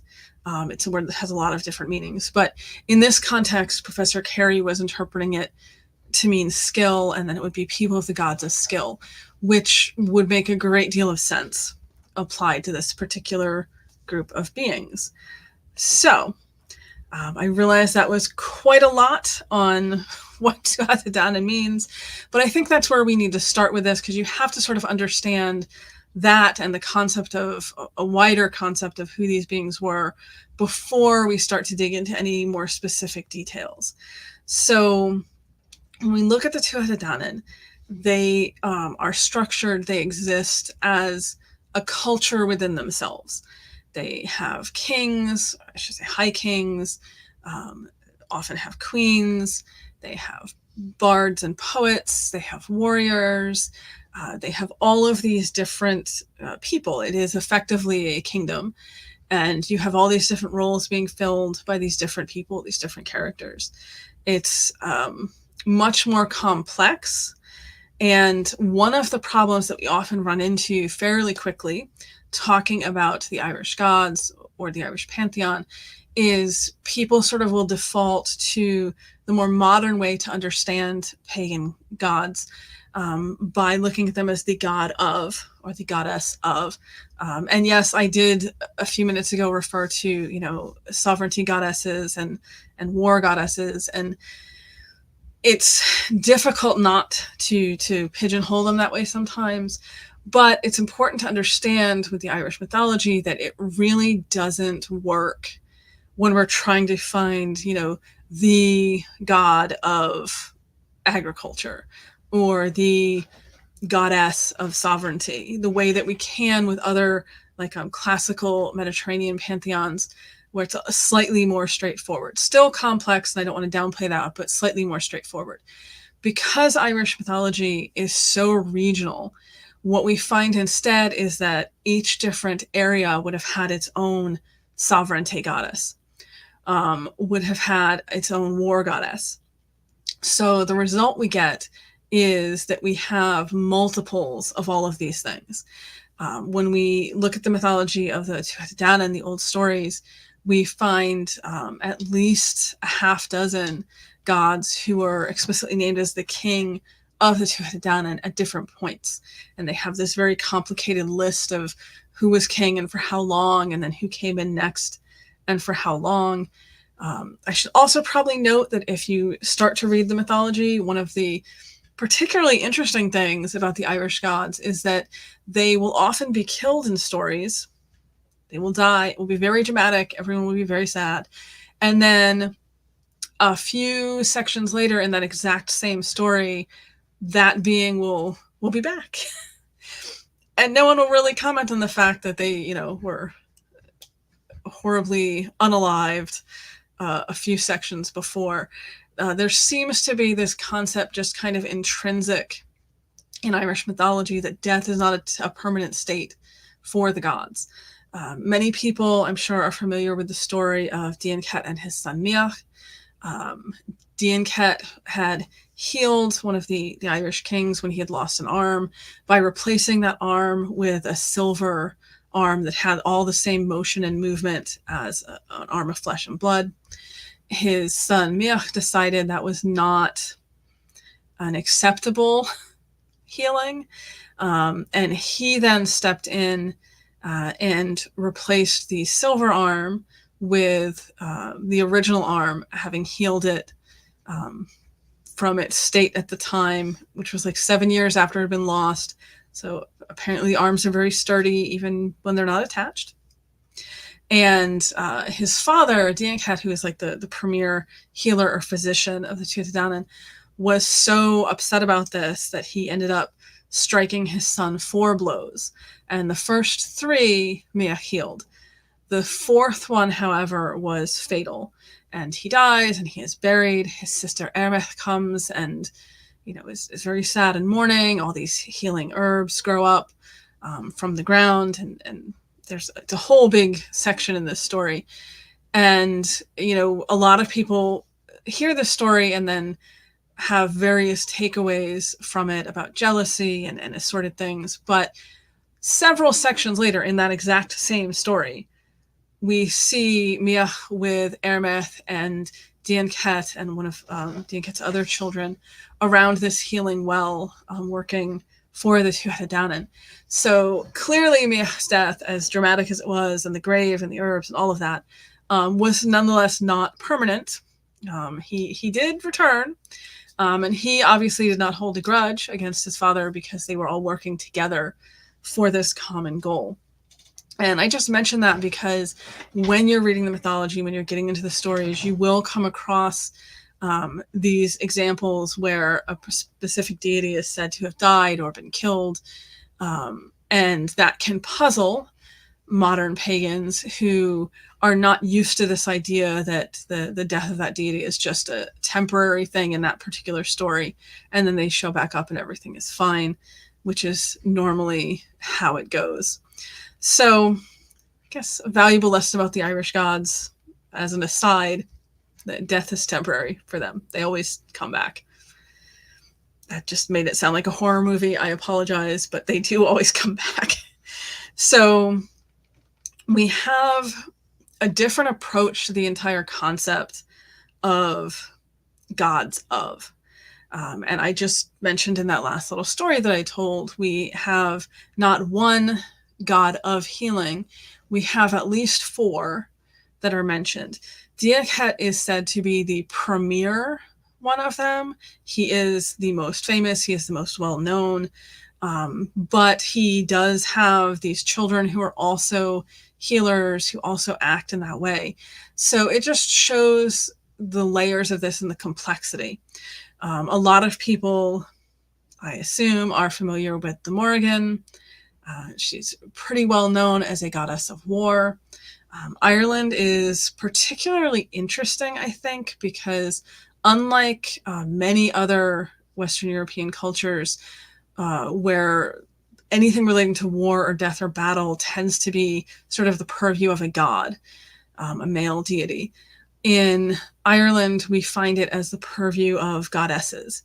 And there is one named war god in Ireland, but he is a completely unknown figure. We only know him because one of the names of an Irish war goddess, or potentially a title that is used for them, is Baineth, which is the wife or the woman of Net, god of war. But we never actually see him. He never shows up anywhere. He's not in any stories. He's just referenced in the context of these war and battle goddesses. And there are many of them, at least 5 that I can think of offhand. And they are exactly what it says on the tin. They are war and battle goddesses.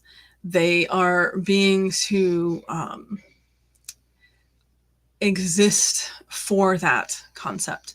I should also note, however, as with all things with this subject, the idea of war in the ancient Irish mythology, the older Irish mythology, I shouldn't say ancient, the older Irish mythology is not the same as what we think of with war today. There were several concepts that were sort of ingrained in it. Also, probably should note up front that the idea of war with the Irish gods usually revolved around cattle raids. You would have these different territorial kingdoms, and when a war happened, a lot of times what it involved was going and stealing the cattle of your neighbors that you were unhappy with and taking them back. Cattle were effectively the money of the time period. Literally money on the hoof. That was where your wealth was. If you had cattle, then you were well off. If you did not have cattle, then you were poor, and so on. So stealing cattle was a significant cultural thing. But despite some of the myths where they talk about these enormous body counts in wars, there does not seem to be a lot of archaeological evidence to support that. It seems that more often war was focused on acquiring this property, not on high body counts.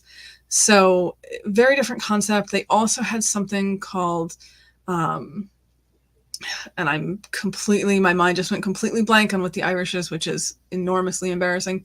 But it was basically like men's truth, and it was a honor concept where you were not supposed to, if you were honorable, kind of like the concept of chivalry in later medieval culture. If you were an honorable person, you were not supposed to fight against an opponent who was, badly outmatched by you. If you had a sword and your opponent didn't, that was not a fair fight. And then you should not do that because it would be dishonorable.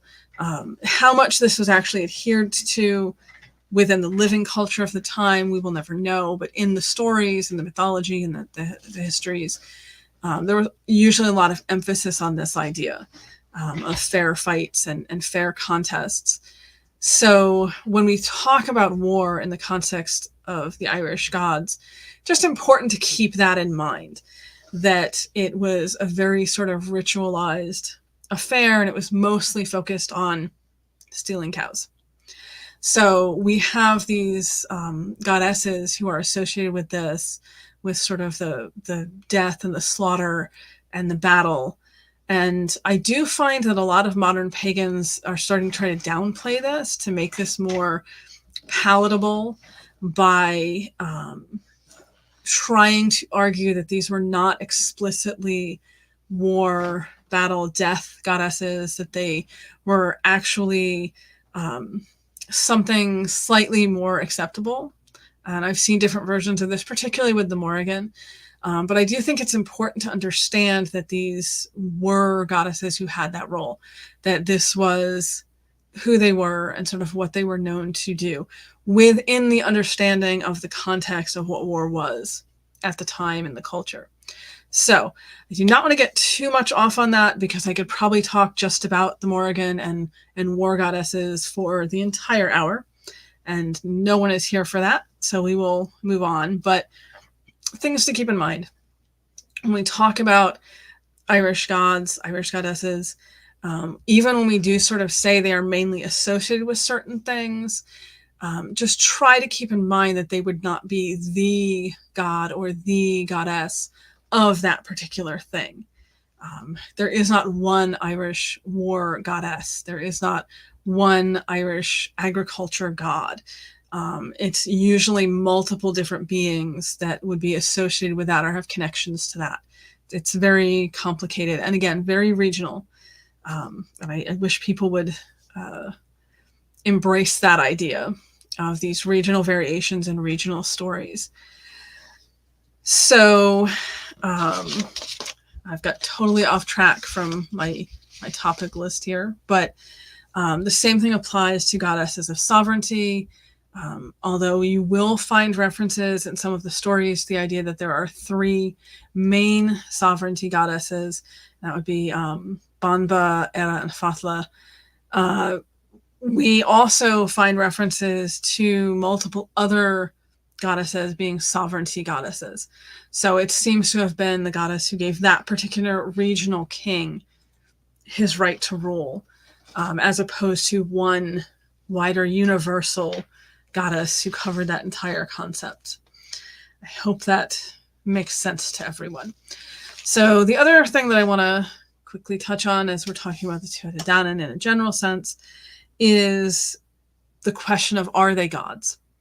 So I'm really glad that Mhara brought this up in her presentation as well, for those of you that have been here since the beginning. But for those of you who have not, I'll just recap it quickly. There is quite a bit of controversy, as with everything, over the idea of whether the Irish gods were actually gods. And there are sort of three sides to this argument, if you will. There is a contingent who argues that the Irish gods are actually ancestral spirits, that these were humans who came to Ireland at some point and settled and established, and then were later deified. So that's sort of one viewpoint. There is also the viewpoint, which tends to be the one that I embrace, that these are examples of actual deities who were understood as gods from the beginning, who were worshipped in Ireland. The third side of that three-sided coin, and this is something that Mark Williams argues in his book, Ireland's Immortals. I do recommend it. It is a good book, but just go into it with this understanding. The third argument is that, in fact, none of these were gods ever at any point, that they were actually literary characters, literary creations, and that they were then misunderstood later on, and that their stories were taken at face value in a way that they had not been intended. They were sort of created in these stories and move forward from there. I will say that I 100% agree with the point that Mhara made in her own presentation, that it does not actually matter ultimately whether they in fact were ancestral spirits originally, whether they in fact have always been understood as gods and have been gods, or whether they were originally literary characters who were then taken and transformed and are now treated as gods. Because one way or another, they are seen as gods today, and they have been for quite a while. However, I will point out, and this is what I always point out when this subject comes up, despite the fact I'm the one that brought it up this time, that we do have many references to them as gods in the older source material. So what that says to me is that at least culturally for 1,000 years or more, they were understood by people to have been gods. It's actually entertaining to me to read some of the older sources where you have what would have clearly been Christian scribes recording these stories, and they will write out this whole section about, the Tuatha Dé Danann arrived from the sky and landed on the top of this mountain in Connemara, if anyone's interested, in clouds and mist, and this beautiful sort of clearly non-human arrival. And then you'll have this little insertion, either in marginalia or literally insertion in the text, where the scribe will kind of break in and be like, but of course, we know as servants of Jesus Christ, whatever, that is impossible, and that the truth must be that they arrived in ships and then burned them after arrival. And that is what created this smoke that people mistook as mist. Because clearly smoke and mist are easy to, I'm being sarcastic, but I'm just going to correct myself before anyone thinks I'm being serious. Smoke would have a distinct smell to it. Mist would be more moisture. So pretty clearly things that people would not confuse for each other the majority of the time. But this is how these Christian scribes would sort of cover their own butts, if you will, with the bishop, by recording these very pagan stories, but then adding in, but of course, Jesus. We see the same thing, actually, the story that I told a little bit ago about Dian Cat and Miach. There's the portion of the story where these 365 healing herbs grow up out of the ground, and they talk about Eremith, trying to collect them, and then Dian Cat scatters them. These are all the healing herbs on earth. And the scribe literally inserts in the story something to the effect of, but of course we know that it was Jesus Christ who gave us knowledge of healing herbs, just so no one gets confused. But very clear insertions like that are things that happen. However, we have multiple places in the stories recorded by those same scribes where the different members of the Tuatha Dé Danann are explicitly referred to as gods. We have, for example, the Morrigan. There's a line in one of the Dinhenchas, the Dinhenchas of Othras, where she is referred to as the shape-shifting goddess, the wife of the Dagda. We have the Dagda, of course, his name literally means the good or the excellent god. So it's really hard to avoid that one. Manana Mehlir is referred to as a god of the sea to the people. And again, specifically in all these cases, the word god or goddess is used in the original text. So they were being referred to that way. They were being called that in many of these older stories. The Senas Cormac refers to Bridget in that particular source by saying that all goddesses, all Irish goddesses were referred to as a Bridget. An exalted one, a high one. I don't put a ton of stock in everything the Senas Cormac says, but just to note that she was explicitly referred to as a goddess. And that is something that we see, across multiple sources with many of these beings. So sort of the argument about whether they are actually gods, whether they're not actually gods, I think for me, it just comes down to the fact that we have references, from the 9th century, the 10th century, the oldest written material that is calling them gods and goddesses.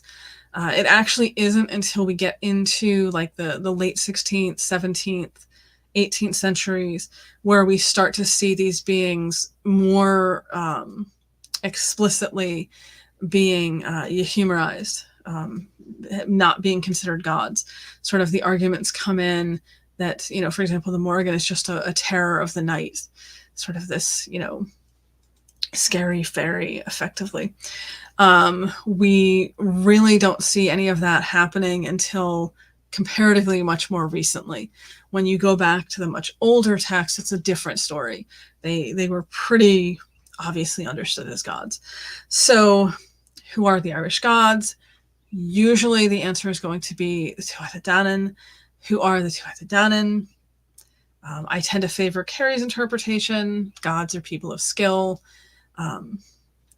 You obviously can interpret it however you want to, based on whether you want to see this people of the goddess Danu or not. Within that grouping, we have multiple named figures.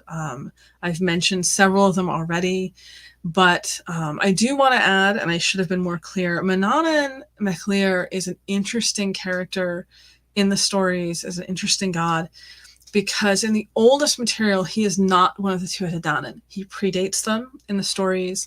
He was a king of the otherworld, a king of Antil Ella, before the Tuatha Dé Danann went into that world. When the Tuatha Dé Danann were still in our world, the human world, in Ireland, Manannán was the king or the ruler of the otherworld. So, for lack of a better term in English, the world of fairy. Complicated controversy right there too, but so the audience will kind of get where I'm going with this. However, in later materials, post 11th century material, we start to see him being included among the Tuatha Dé Danann, and he's sort of just accepted in as one of them, grandfathered in, pun probably intended. But that opens up the rest of this conversation when we're talking about who the Irish gods are.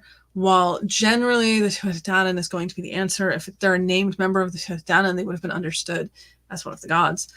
We do also have multiple figures that are not part of that grouping, two of which are pretty clearly understood as deities, two of which are kind of a question mark, sort of. So we have the Cailleach.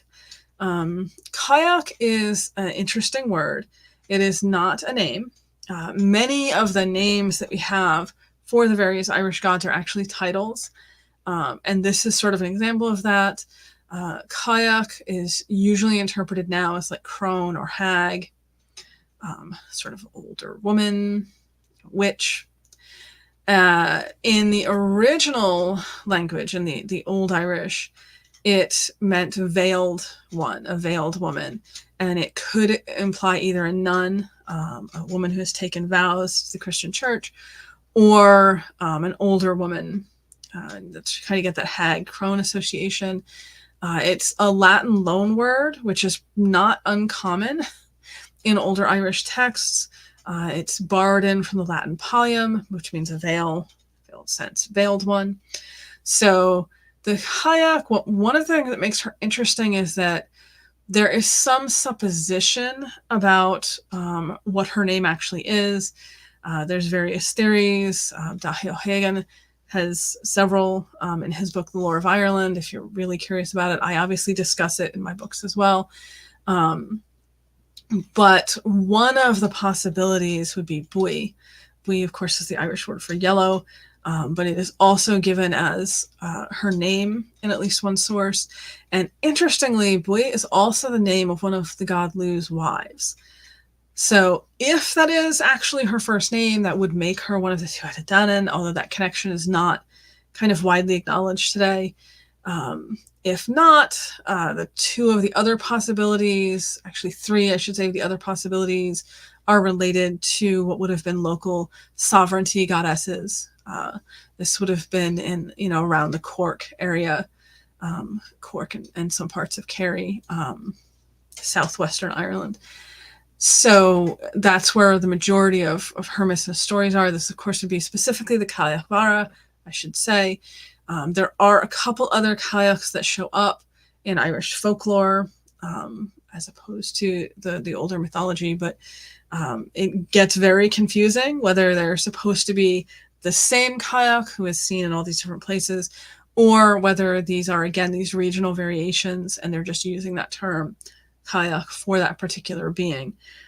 She has a lot of associations with creation. This would not be the Cailleach Mhara, but in the Cailleach is associated with Sliabh Cailleach, Loughcrew.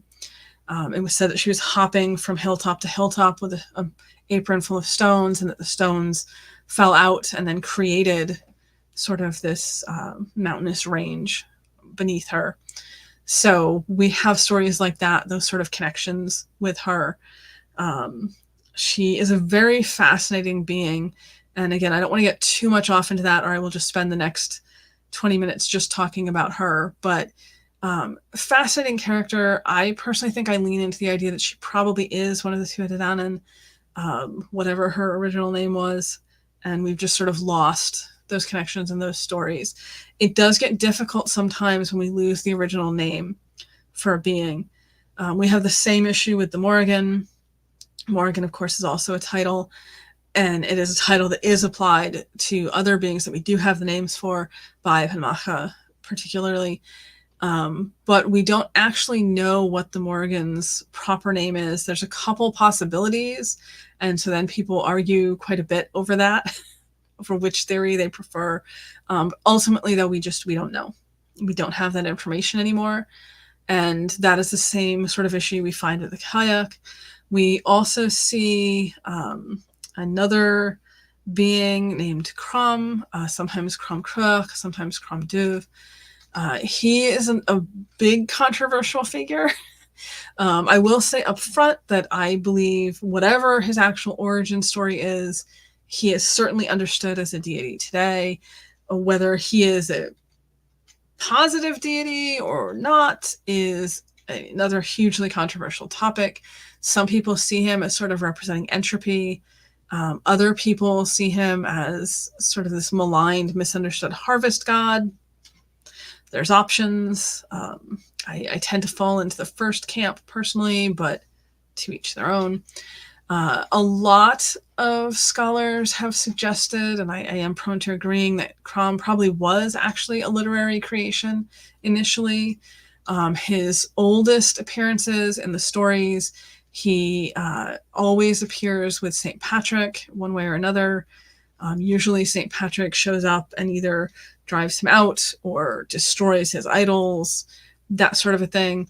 And he seems to be pretty clearly based on some older biblical concepts, Malach in particular. So that seems to have been why he was kind of put into these stories to be the embodiment of, evil, quote unquote, Irish paganism that St. Patrick was fighting. And that's where he comes from initially in the stories. But as I said, whatever he originally was, whether he was a literary creation or not, people today do interpret him differently and do see him as this more, in some cases, even positive figure, but certainly one who was actually a deity. And this is not just a modern pagan thing. I just want to be clear. In McNeil's book, The Festival of Lunasa, she discusses some of the folklore traditions associated with Crom Duv and Crom Cruach, particularly on the Sunday before Lunasa. He sort of is this figure in folklore that appears to try to steal or destroy the harvest and has to be contested against in order for the harvest to be successful, sort of the role that he has in the folklore, which is why I tend to be in the entropy camp for Crom. But just food for thought for everyone, I guess. Again, pun intended. We also have Maeve. So Maeve is an interesting figure. She, of course, is one of the pivotal figures in the Tonbah Cooley, the cattle raid of Cooley and the Ulster cycle. She has a lot of things about her that are very reminiscent of a sovereignty goddess. She is, of course, positioned as a pseudo-historical human character, the queen of Connaught, as it were. But there's a lot of things about her and a lot of things in her stories that do hint that she may have been a goddess in her own right. Laura O'Brien has a very good book about Maeve specifically, where she talks both about Maeve potentially as a goddess and also Maeve as a title potentially for priestesses of that goddess. So if you're interested in that, you can dig more into it there. But she certainly is a figure who would fit the mold of a sovereignty goddess in that particular area, the area that she's most strongly associated with. So could she be? I think quite possibly. We don't know for sure. We'll never know for sure unless there is some amazing archaeological or textual find in the future, which would be nice. But unless that happens, we just won't know. However, she certainly is acknowledged that way today by certain groups and certain people. So I would put her on this list of miscellaneous, not Tuatha but probably both historically and currently acknowledged as a deity. This is sort of the overview, if you will, of the Irish Pantheon. Obviously, I can't get into every single detail about everything in an hour, but trying to quickly get through sort of the important parts for people to know. And if you want to move forward and learn more, it's good to have this basis before you do that. There are also other mythic beings that show up in the stories that I have not included here. Several of them could also probably be considered deities. The Firbolg character Chalchu is a main one. She is the one in the stories who Lunasa, the festival of Lunasa, is supposed to have been founded for in her memory. She was the god Lu's foster mother, and she died after clearing these plains for civilization, for agriculture. And then she collapses and dies and asks that this harvest festival be held in her memory, which would be Lunasa. I know a lot of people think it's strange that it's named after him if it's supposed to be for her, but she asks him on her deathbed to be the one to hold these games in her memory. So that's kind of how we get there. But Chalchu would be a good example, I think, of one of these Firbolg, so not Tuatha Dé Danann, but still sort of acknowledged in some way as a deity. Most of this information that I've been talking about today has come from the mythic cycle. So Irish texts, Irish manuscripts, Irish mythology are broken down into different cycles. The mythological cycle is the one that's going to contain the most that's directly relating to the Tuatha Dé Danann. We do also have the Ulster cycle, which I mentioned when I was talking about Maeve a minute ago. And that does have some appearances. Lu, in particular, shows up in that one. Lu is Cuchulain's father, so that's why he shows up in that one. It also features Baive and Macha and the Morrigan. Nevin shows up. So particularly the war goddesses, which makes sense given the point of that cycle is very much about this enormous cattle raid, this war between Ulster and Connaught. Ulster and everything else in Ireland, I should say. It's kind of how that fight goes down. But Connaught is the one that initially begins it. So the mythic cycle, the main stories that we would be looking at, again, this is if people are interested in pursuing this further, learning more about this. Leabhar Balla Aaron, the book of the invasions of Ireland, the takings of Ireland. This discusses the different groups that I've touched on here a little bit, the Firbolg, the Tuatha Dé Danann, the Fomorian, the humans coming to Ireland. Irish mythology is interesting because we have no preserved creation story. And do not trust anything you find out there in the wilds of the internet or even some books claiming that we do, and talking about any particular god or goddess or pairing of them creating the world. All of that is modern. The majority of it modern from like the 20th century forward, so very recent. We do not have any of the older ones. We just don't. That was one thing when these Christian scribes were recording the mythology. They did not talk about any creation of the world outside of their own cosmology. We have hints of things. I mentioned the kayak with the dropping the stones. That seems to be reminiscent of what was probably originally some form of a creation story, but we just don't have one anymore. What we do have is this cycle of invasions, this idea that Ireland existed and that these different types of mythic beings would come and establish a home there, and then through various different things happening would either die off in a plague, which is what happens to the first settlers, or be displaced by the next wave coming in. And hence we get some of the sort of epic mythic battles. The Cath Moytura, the first battle of Moytura. Moytura means Plain of Pillars, if anyone was curious. So the first battle of the Plain of Pillars would have been between the Tuatha Dé Danann and the Fir Bolg. This is where Nuatha loses his arm. He's the one I mentioned at the very beginning with the Dian Ket and Miach story. Loses his arm in battle. It gets replaced with one of silver. The Tuatha Dé Danann win, except for Connaught, which gets given to the Fir Bolg as a sort of compromise. And then we have the Cath Moytura, the Battle of Moytura, the Battle of the Plain of Pillars, which is against the Fomorians. Because Nuatha has lost his arm, he can no longer be king. The person who is nominated to become the king in his place is Ilahid Bresh, usually just called Bresh. Bresh is not a good king. His mother is one of the Tuatha Dé Danann. His father, however, is one of the Fir Bolg. And they're not Fir Bolg. My apologies. Definitely not Fir Bolg. Fomorians. His father is one of the Fomorians. And the Fomorians are these sort of chthonic, seafaring, ocean-associated beings who often tend to show up and then expect these huge taxes and payments from whoever's living in Ireland at the time, cause them a lot of problems. In this case, once Bresh is king, he starts just taxing the Tuatha Dé Danann into oblivion to give everything to his father's people.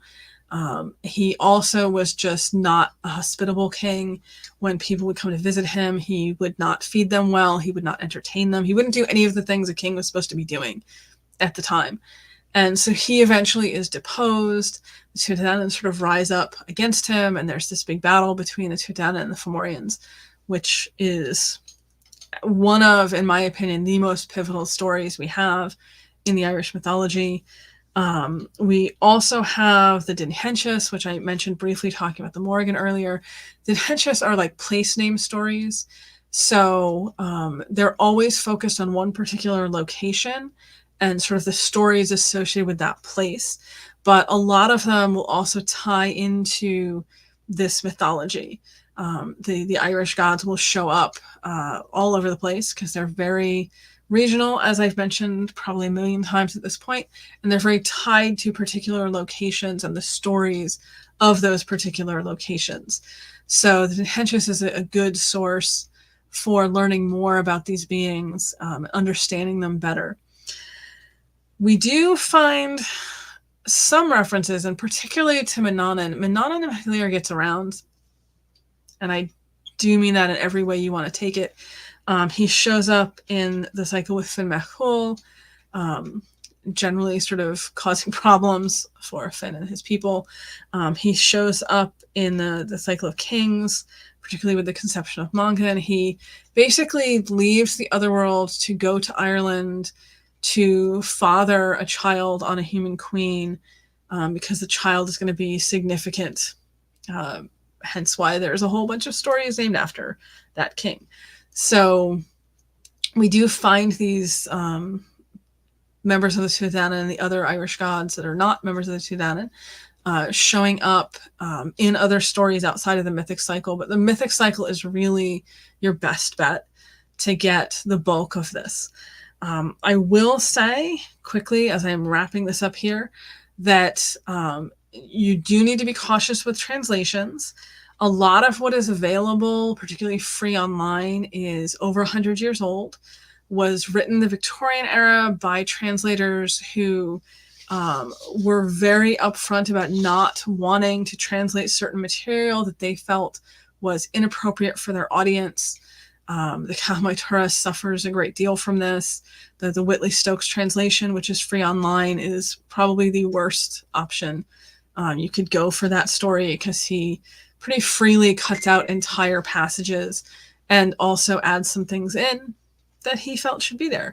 So just be cautious with translations. The Liverpool Aaron, the R.A.S. McAllister translation, which is the most common one and can be found online, that is a really solid translation for the most part. So I do recommend that one. Anything by Cunyo Myers is good. So there are good options out there. Just be cautious with the online free ones, because oftentimes they have a lot of issues, which can then cause further misunderstandings, people trying to interpret the material. So I know that was a lot, and I did get a little bit more into the etymology than I will usually do, just I think it's important for people to understand things that tend to be common confusions. But I think we have covered kind of where to start with the Irish Pantheon. I'm sure some people were hoping for more on specific deities. That would just be very difficult to put into an hour-long talk, because if we start getting more into the specific ones, it's going to take way more than an hour, even if we were only talking about the Morrigan or the Dagda or Lu. It's just a lot. So I do hope, nonetheless, that was good for people, that you found that interesting or entertaining or marginally educational. And I'm sure there's going to be questions. I can't see any of them on the screen myself, but I know Rachel is around. I'm here, lurking. Thank you so much for that. Yes, we have a couple of questions specifically for you. First one was from social media earlier, from Christopher Burns Swanson. So we'll get that one up on the screen for you. Do you think the Tuatha De Danann of the Irish Pantheon are somehow connected to the mysterious Vanir deities of the Norse? And actually, we've had another similar question from Val Ven Fia about a connection between the Norse, Vanir, and Irish gods. And you are the perfect person to answer that one. It's the perfect crossover. There has been a lot of speculation. I don't think we have anything in the mythology that would very clearly support that particular crossover. Part of what makes that complicated, though, is that we know very little about the Vanic deities, as was kind of referenced in one of the questions. They sort of show up in the Norse mythology, and it's kind of implied that they are like harvest, fertility, earthly connected deities, and the sea, of course, with Njorth. But we really don't know much about them. We know they have their own world. We know they have these particular interests and purviews, but we don't know enough about them. And that's another one that's complicated by the fact that of the named Vanic deities we do know, we have like Freya, whose name means lady. It's not her original name. We just don't know what her original name is. We have Freyr, who's her brother, whose name means Lord. And it's just hard to kind of backtrack that from the titles. Freyr, of course, we do know his name was Yngve originally, but at least in Sweden. But there's no etymological connections between Njorth or Freya or Freyr or those few Vanic deities that we know for certain. You could also honestly argue a similar question with the Norse Alpha or the Norse Elves and the Irish Aishi. Okay. Because the stories are very similar. The folklore is very similar. So it sort of leads you to immediately want to see connections. Yeah. There's just not enough information to work with. Right. So I definitely understand where the question is coming from. I just don't think, at least at this point, what we have translated and what we have archaeologically, that we can know for certain what that connection might have been. Yeah. Obviously, they share a root culture. They're both Indo-European originally, so who knows? Another question then from Sarah: are the goddesses considered part of the other crowd? That could also take like an hour to answer. I'll try to do the short version. Yes, but they would be considered part of, but not the entirety of. So what we have, and this is, I mentioned this in my talk about how Manannán mac Lir was the king of the otherworld before the Tuatha Dé Danann went into the otherworld. So the way the mythology goes is that humans come to Ireland, there's a big fight, and the Tuatha Dé Danann agree to go into the Sidhe, into the fairy hills, the fairy mounds. To effectively, they give the humans the above the ground Ireland, and they keep them below the ground Ireland, is kind of how it works out. And so they become members of the Aes Sidhe, the people of the otherworldly hills, the fairies, effectively. Again, to use the closest English term that people are going to be familiar with. But they were joining a group that already existed, that was already there. Manannán was already the king of them. So they are a portion of it. They're often, if they survived in folklore today, are often named as like kings or queens of specific Sidhe, of specific mounds or places. But they would not be the entirety of it. It's not like a 1 = 1 kind of thing, if that answers the question. And a very quick one to finish up with. Bridget would like you to pronounce Lou's foster mother's name again, just to get the pronunciation of it. Talchu. Talchu. Talchu. I'm going to try to spell it. I am dyslexic, so I apologize if I spell this incorrectly, but Tailtiu, I believe is the spelling. But it's pronounced like Talchu or Chalchu. Thank you. Excellent. Absolutely brilliant, as always, Morgan. Stay there. Your work is not done. Because there's lots of people in the wings. We're going to hit you all with a panel now of experts in their field and me to round it all up. We've got Irish, we've got Welsh. I am going to fight the English corner. If you have any questions, do pop them in the comments and we will throw them out to the panel and see where we go with it. So if we could have the other panel members on screen, that would be fabulous. Hello, hello. Hello. Hello. Welcome back, Mhara. Welcome, Jhenah. Lovely. What the amount of just knowledge on this screen at the moment is amazing. So looking forward to this. Could we do a quick introduction again for those that haven't watched the earlier ones? If you haven't, why haven't you? Please watch the replays. Mhara, should we start with you? Just a quick introduction again, if you wouldn't mind.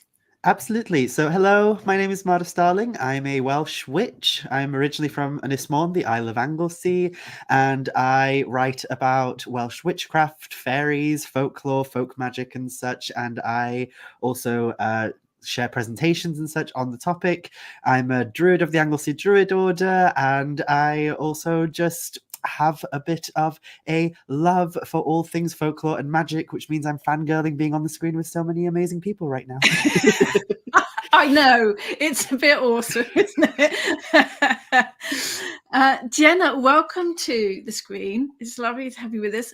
Bit of an introduction, if you wouldn't mind.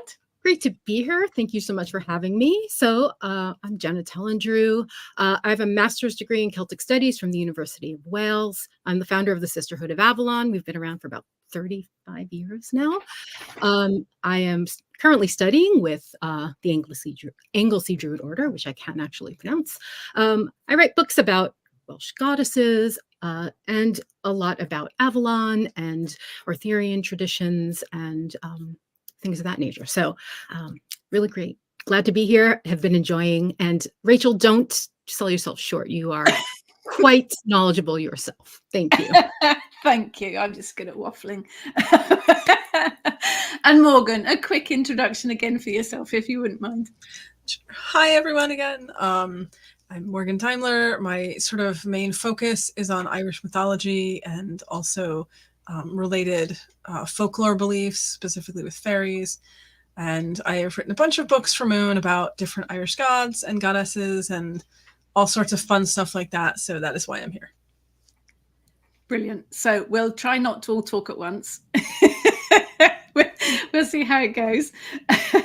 Now, I asked the question, or I have been asking the question in the last couple of weeks from people on social media, what questions they would like to ask us.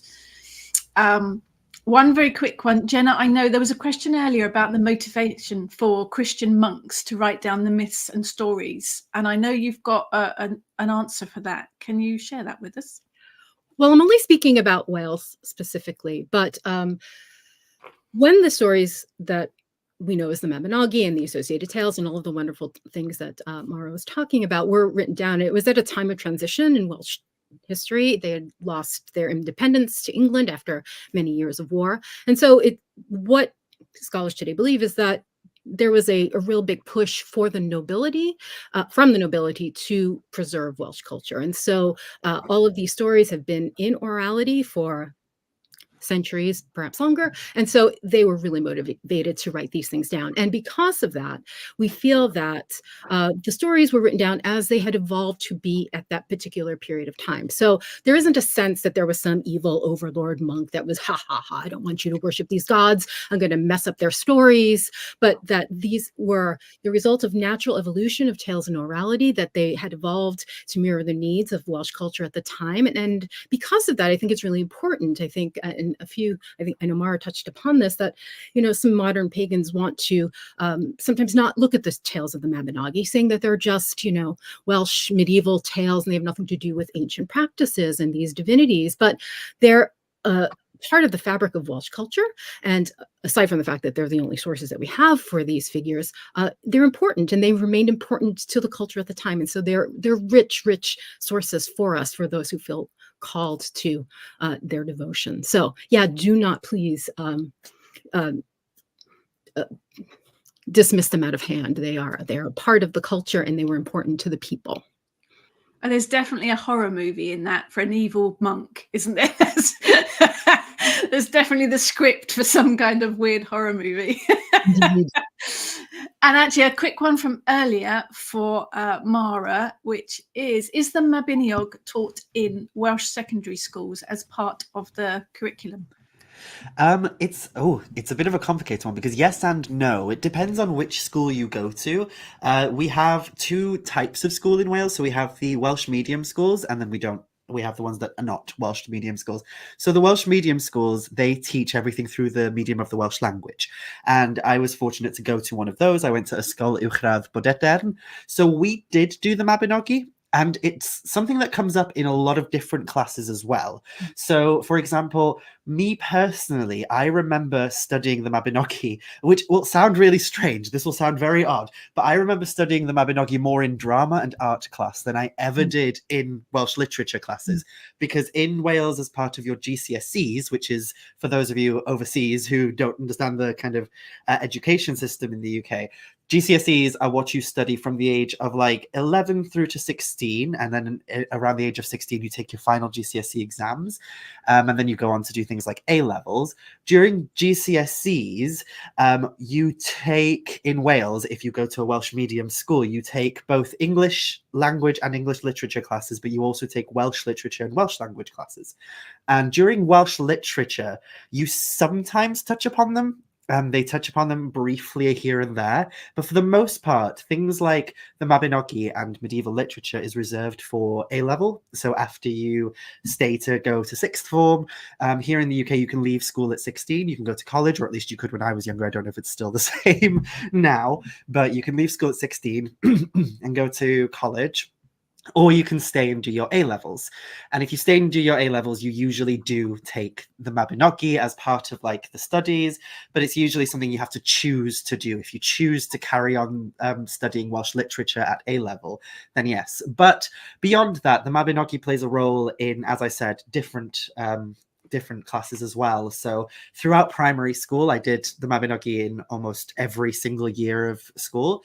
We went to theatrical productions of it. We went and we created art projects based on it. We created our own theatrical productions of it. Mm-hmm. And then in secondary school, because I took drama and art as my chosen subjects during GCSE, we did do projects based around the Mabinogi as well. But for the most part in Welsh literature, unless you stay on to do A-level, you'll only touch upon it briefly, if that answers the question.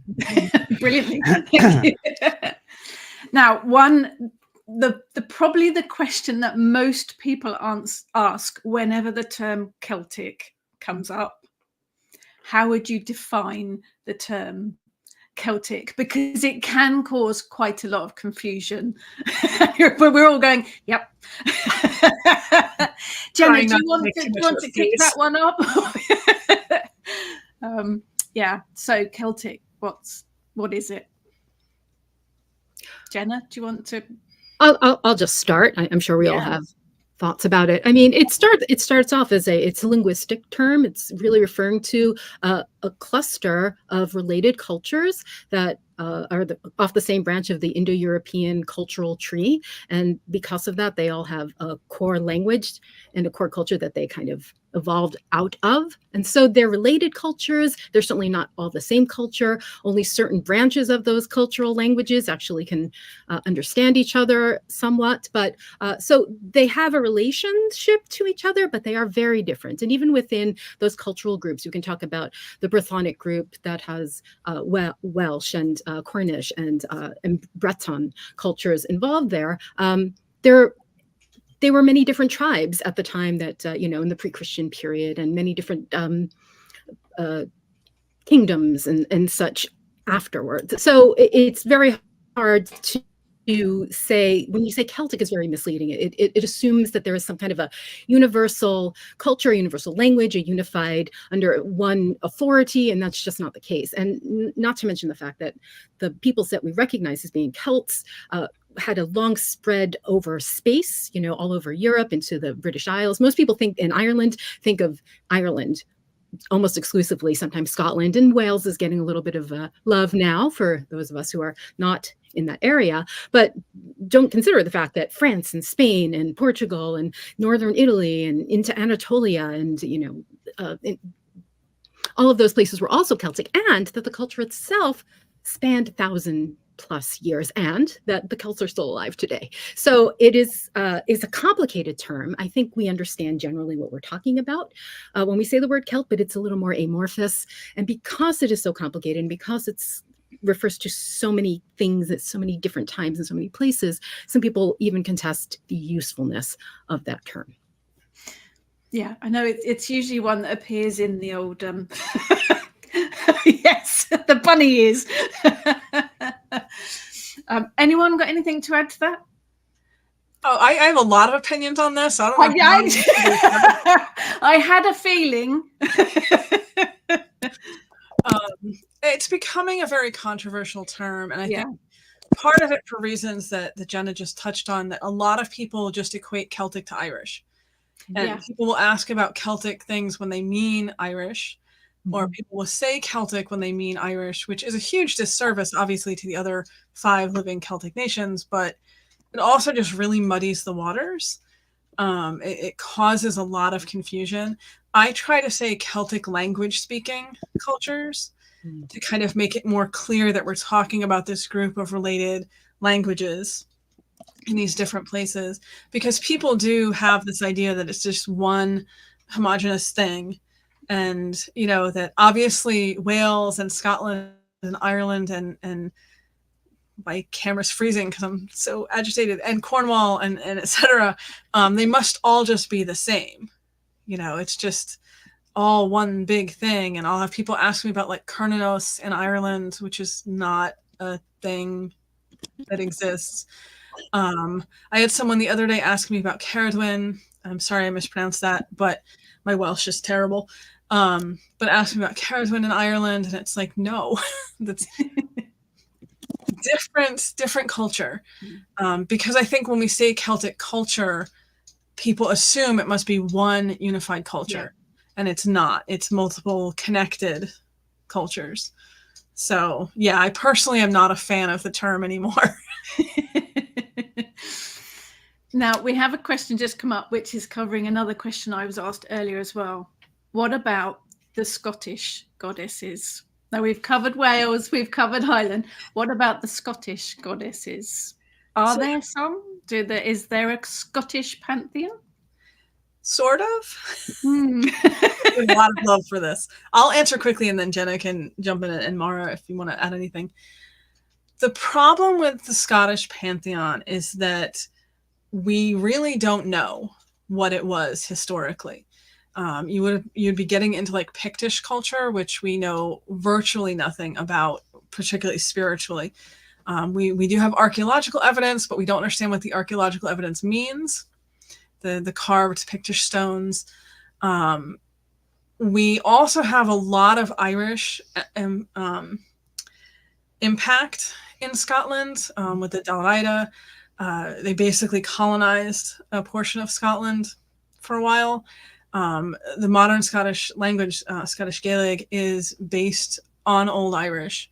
I have Old and Middle Irish, and I have some Modern Irish, and I can understand quite a bit of Gaelic because of that, because they branched off relatively recently.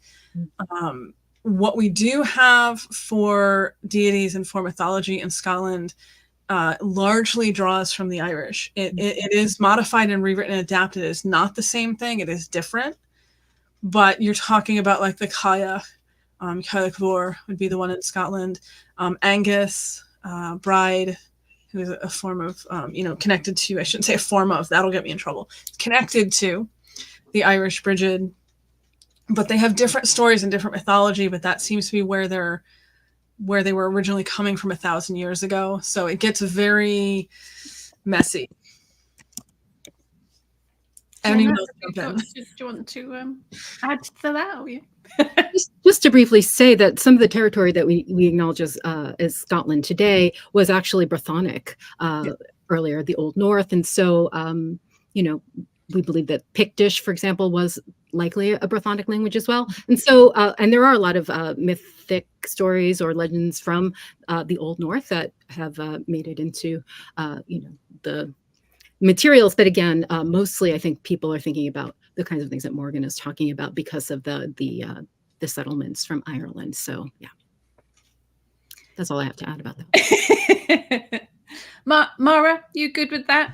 Yeah, I just echo what Jen is saying, really. And I know that when it comes to Scottish deities, because I get this question sometimes too, and as I mentioned earlier, sometimes when people mention anything that's outside of my kind of jurisdiction of Welsh, I kind of go, oh no, that's not my thing.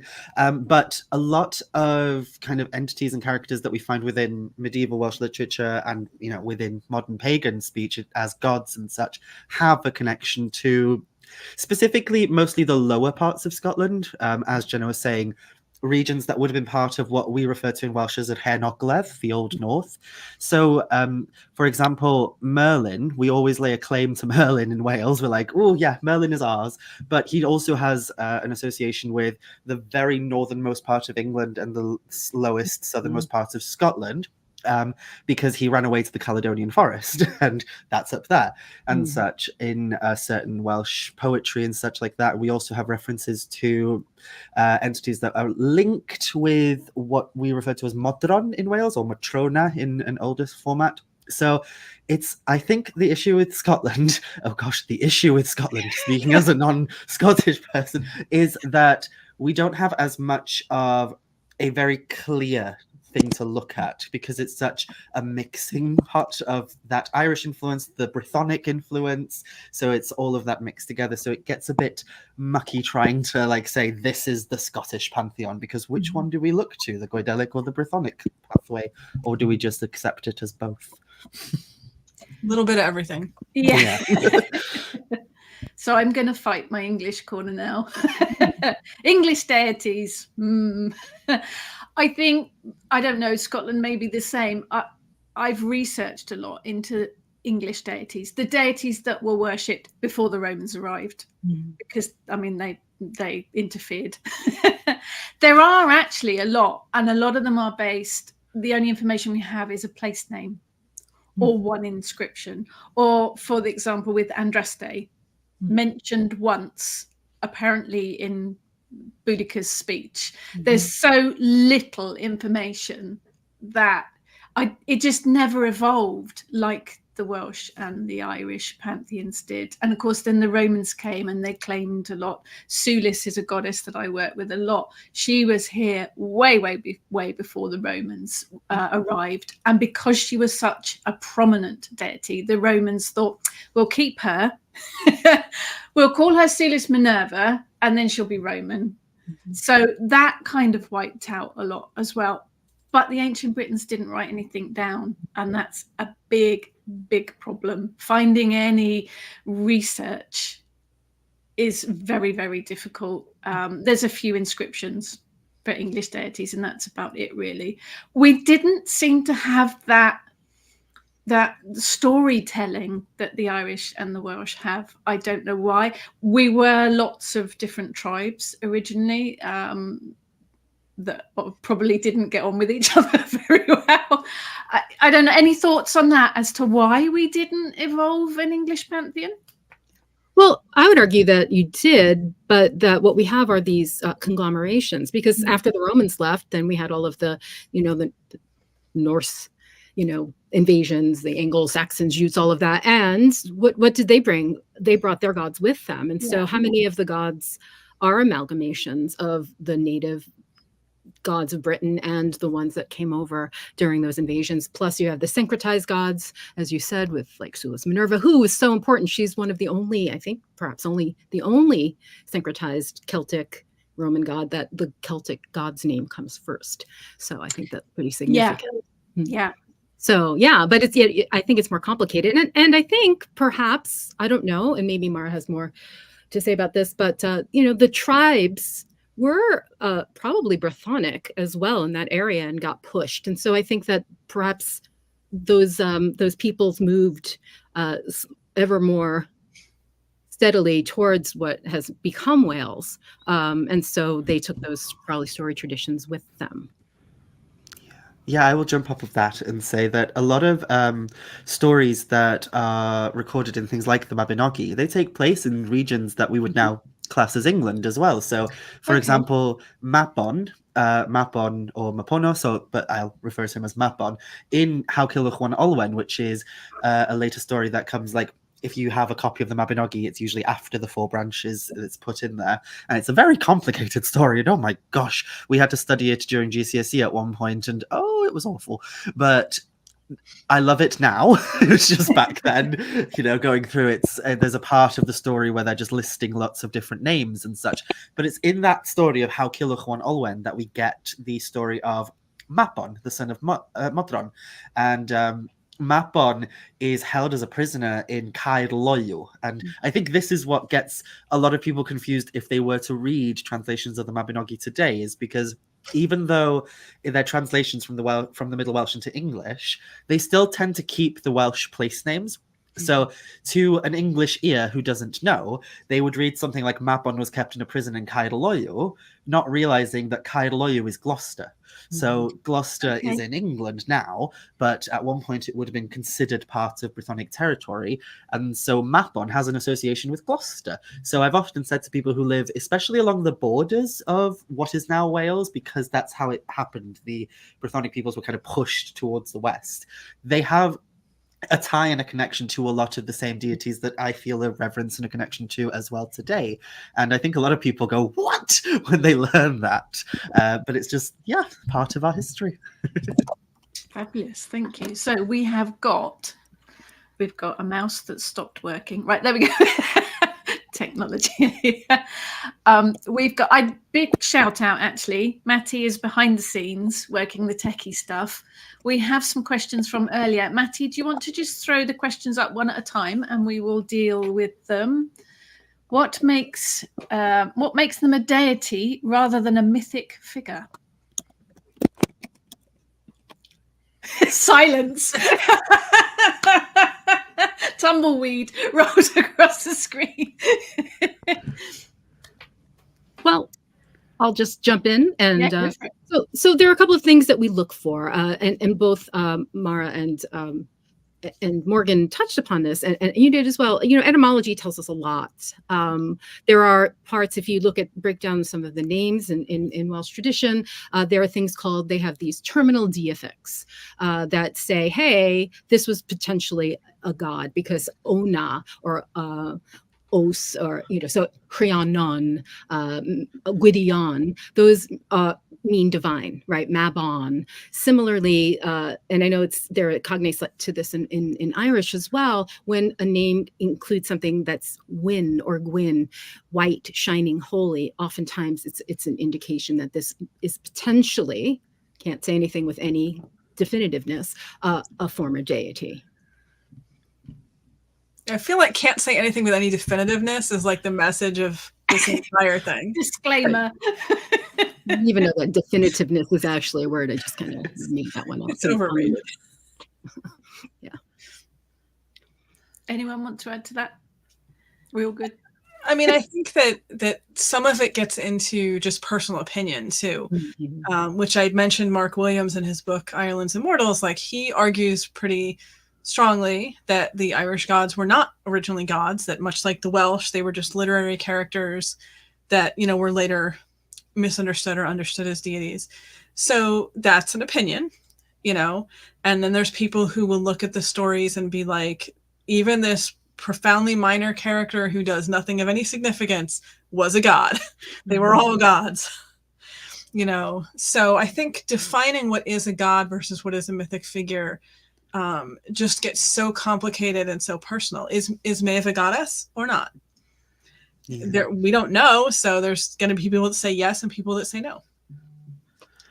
Absolutely. I would jump off that as well and say that, going back to what I was saying during my presentation about also the process of like apotheosis and the way that modern pagans are approaching this stuff today, because I think sometimes, you know, when we want to learn more about Celtic deities, Celtic mythology and such, we tend to glomp onto the kind of scholarly fields and such a lot, and tend to forget that modern paganism falls into the realm of, you know, religion and spirituality, which often you don't need academia to justify your beliefs and such. So when we talk about like the Welsh gods, I will always stand firm and say, I don't really care if academia does not think that Rhiannon is a goddess. She is to me, and whether or not we have evidence that she was worshipped thousands of years ago or not, she's definitely worshipped now.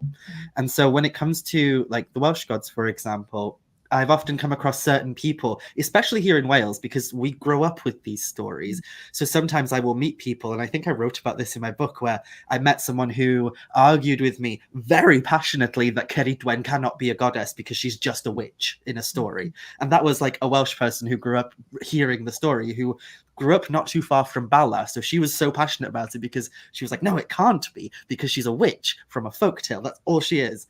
And so like, I do hear some discussions lately of things like how certain characters need to be perceived as mortal because of things like their death is really important in the story. And if we elevate them to godhood, does their death get diminished slightly? Which then leads to conversations on like, well, how do we define death? And how are we perceiving death and deity as well? Like, can deities not die? And things like this. And it opens up so many different cans of worms.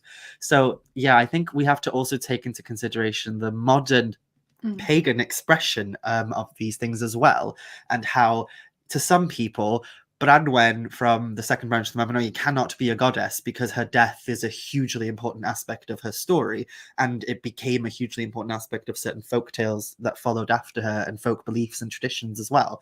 But I would argue that just because her death is important doesn't mean she can't also be a goddess. Gods can also have, whether it's literal or whether it's metaphorical, death of sorts as well.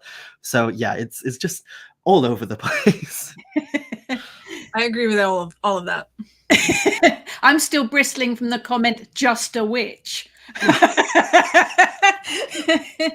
And I think that underscores the importance of cultural context, because if you look at the bardic traditions and the early Welsh poems, she's very clearly something other than just a witch. And Christopher Hughes does a brilliant job in his book on Ceridwen to trace the reason why she became seen as a witch. There was a literal, negative PR campaign that was waged against her to paint her in a bad way, because the later bardic traditions and schools didn't want to have an association with this mother of Awen. They wanted her to, let's put her to rest. We don't need this filthy hag anymore.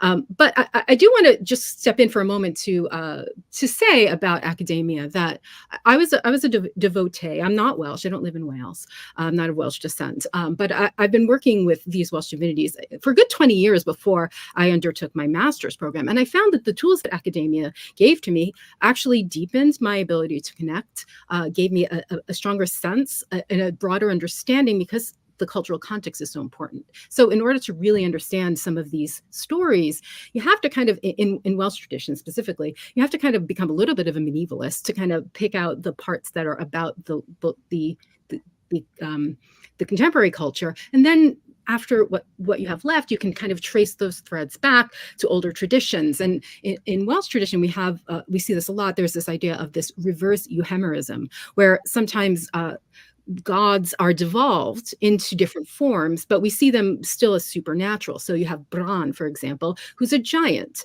There are women made of flowers. There are lake fairies. There are a lot of different magicians and sorcerers and witches and people using magic, or kings of the other world. All of these things are not definitive. This is a god, but it's a pretty good place to start. It gives you a sense that something else was happening, and that it evolved over time into a fairy queen, where that may have once been a sovereignty goddess. And I will say also, as someone, again, not Welsh and not living in Wales, that immersion, reading these things, is important. I think we have to have a context of the tradition, of the culture, to kind of get our roots in order to move forward. Because I don't think any of these gods, the Celts were oral. This is the problem that we're dealing with. They didn't write their things down. Unlike other pantheons, Greek and Egyptian and Roman, we don't have their rituals. We don't have their feast days. We don't have their myths, except in these evolved forms. And so what do we have? We have a culture that had a commitment to orality, the sense that oral tradition is living tradition. And so the gods were not meant to be encased in a marble statue, was not meant to be limited to words on a page.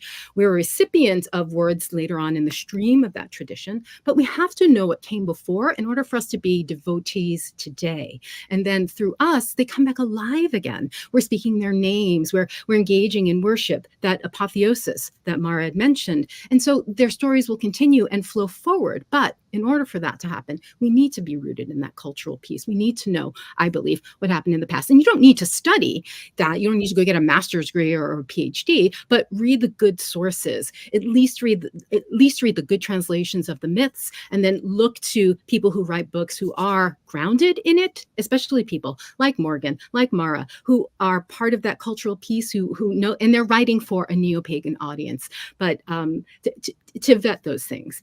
So that I really feel that that's important, and we don't need to poo-poo. And I'm not saying that was what happened here, but I think that it's good to have both pieces, both the head and the heart.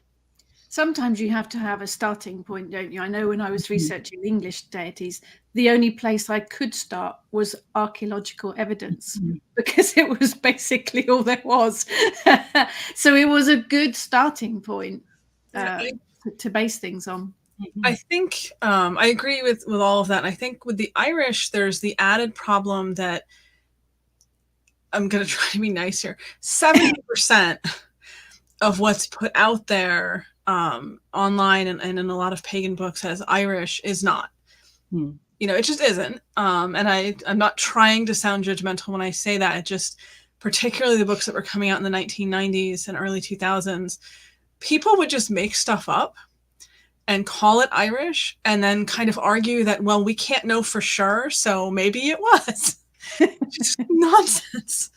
And I'm sure this happens with the Welsh as well. I can't speak to that, obviously, because it's not my thing. But I think where it comes in, the cross between the experiential and the scholarly, making it really a living faith when it comes to the Irish material, is just that if you don't make at least some effort to kind of understand the history and the context and like the original stories, the number of people that would say that they're Irish pagans, you know, or pagans who are interested in Irish belief, who have never read any of the original myths ever.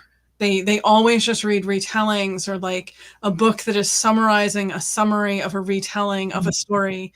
And it's like that game of telephone. You end up with like things that do not at all resemble the original, and are coming from outside of Irish culture, you know, living modern Irish culture. And we just get so many layers of problems happening, which is why I do think it's important to, you know, get in touch with the living culture if you're not part of it. But also, you know, be willing to be open-minded about the actual material. Do your homework, basically. Yeah, homework, I think, is a not to jump on, just to say it's a devotional act, right? You're a signal to these divinities that you want to be in relationship with them. So it's an honor to the gods, and it's an honor to the culture from which they arose. And I think that's really important. I'm sorry, Morgan, please go on. Oh, no, I was just going to say, Mhara, out of all of us, is really fortunate for having grown up in that culture, having had it in school, primary school, secondary school, as horrific as that might have been at points with how they teach it. But it's something that a lot of people, particularly in the United States, that are coming to these beliefs, they have none of that. Mm-hmm. They are literally coming from zero. And then the sources that are out there, unfortunately, a lot of them are just not good options. Mm-hmm. I'm going to get so much hate mail after this. Yeah. No, we're all behind you, Morgan. We're all behind you. Could we have the next question, please? Moving on.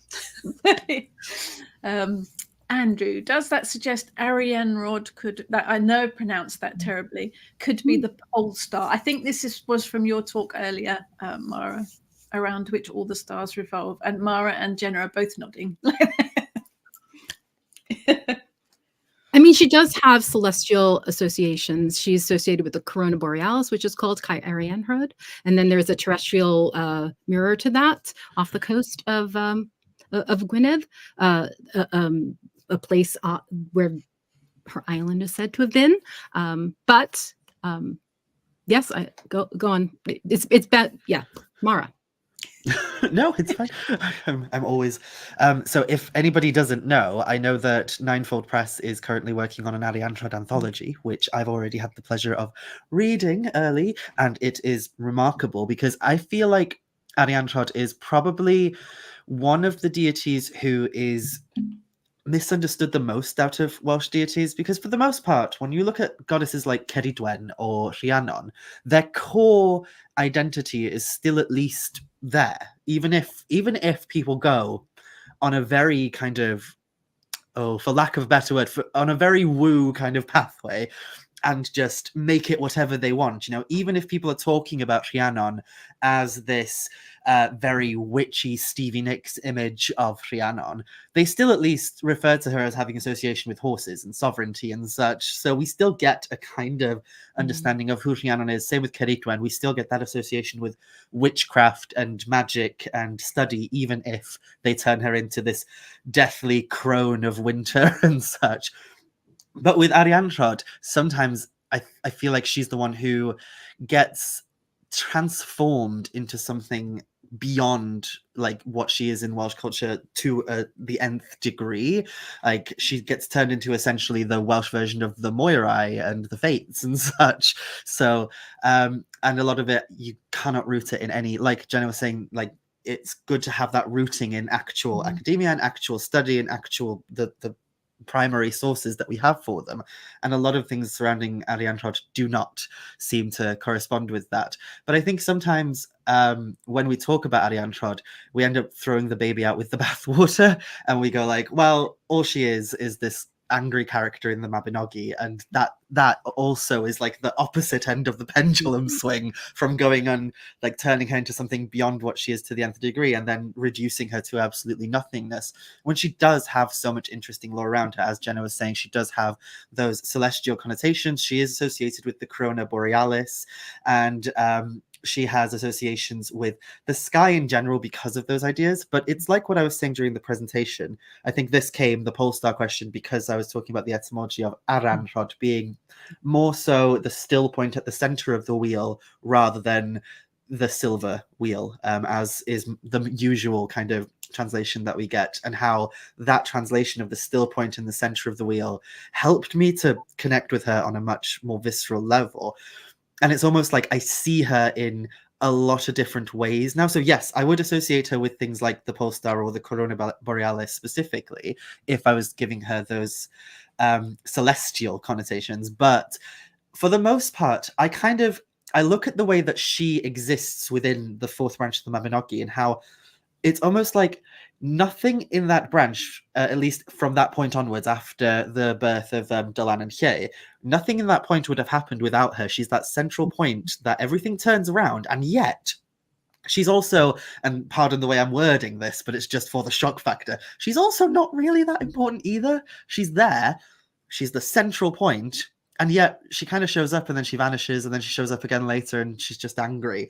So to the lay reader, they might read that and not get anything out of her, but there's so much more beyond that within Welsh lore that you can then dig into as well. So to me, she is almost like that force in life which sets everything into motion. She is that which is the still center around which everything constantly spirals. So yes, I would say if you want to add that celestial connotation of the pole star, it makes sense in my eyes, at least. I just want to say too, I see her a little bit differently. I see her as the catalyst, that she is the motion, but she's the changer, but she is unchanged. She sets change into motion, but she remains who she is. And that's part of her story, I think. And this is one story where the cultural context is really, really important. So yeah, I don't want to get into the weeds with it, but yeah, that's an important piece. I think we could go down many rabbit holes with all of these questions. Making a short answer is the difficult part. Next question, please. For Morgan, this one. The Morrigan. Does the Morrigan predate the arrival of the Tuatha De Manon? So I've heard versions of this question before, so I'm just trying not to make too many assumptions about where this is coming from. No would be the simple answer. The Morrigan is one of the Tuatha De Danann. She's a member of the Tuatha De Danann. Her mother is a goddess named Ernmas. Her name means Iron Death, which is like the most metal, hardcore goddess name ever. I love it. But she and her sisters are the daughters of Ernmas and a god named Delabeth, who was one of the kings of the Tuatha De Danann at one point. So she's pretty firmly established as one of them. I mean, we could certainly argue like the Neolithic Irish belief. Was she there? We don't know. We'll never know. We know absolutely nothing about any of that. I've heard people, make suggestions that the Morrigan and the Kayak would be these deeply ancient Neolithic deities that survived, and they might be. I don't know. No one knows. It's one of those things that there's no possible way for us to know anything about that. But at least in the Irish mythology, as we have it, with all the evidence that we have, she was a deity who was very firmly one of the Tuatha De Danann. And if I start to explain why there's confusion about this, I'm going to start ranting about Whitley Stokes, and nobody wants that. But she is very clearly one of them. Her parents are both listed among them.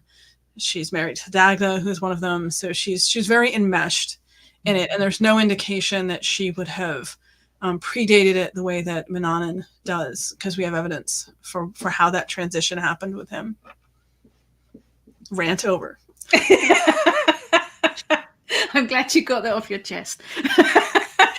Surprisingly, I do get asked quite often about that, because there's something that goes around that suggests that she was this sort of primordial Irish goddess, and that when the Tuatha De Danann arrived, they had to like petition her or get her on their side, and that's something from like the late 20th century, 21st century. It's not something in Irish mythology. Mm-hmm.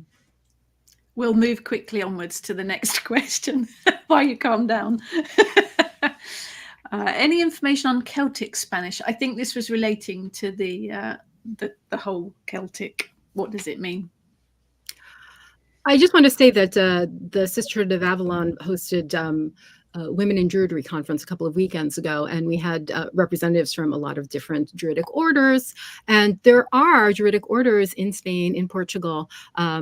So I can post. I can't say the names. They're all in their respective languages. So, and they are reclaiming some of those divinities, but that's certainly not my area of expertise at all. But there are people who are reclaiming Celtic traditions in those lands for sure. Excellent. And on to the next. Okay, back in the times, what pantheon did the French fall into? Depends on what part of France. What time period and what time period. No question is ever simple. Rarely. So the Gauls were the Gaulish tribes, the Celtic tribes are the ones that the Romans mostly spoke about when they talked about Celtic culture. Of course, some of them came to Britain afterwards, but most of the references are to particular tribes in Gaul. But there was also the period of time when Rome left Britain. There were people who left the Brythonic areas and migrated to what became Brittany, and so that's part of the reason why Breton is a Brythonic culture, because they originally came from the island of Britain and evolved from there. So there's Breton Celtic cultures, and then there are the various Gallic tribes. So we call those the continental Celts versus the insular Celts, and so the Bretons would have been related to insular Celtic culture. That's all I got for that. It's good enough for me.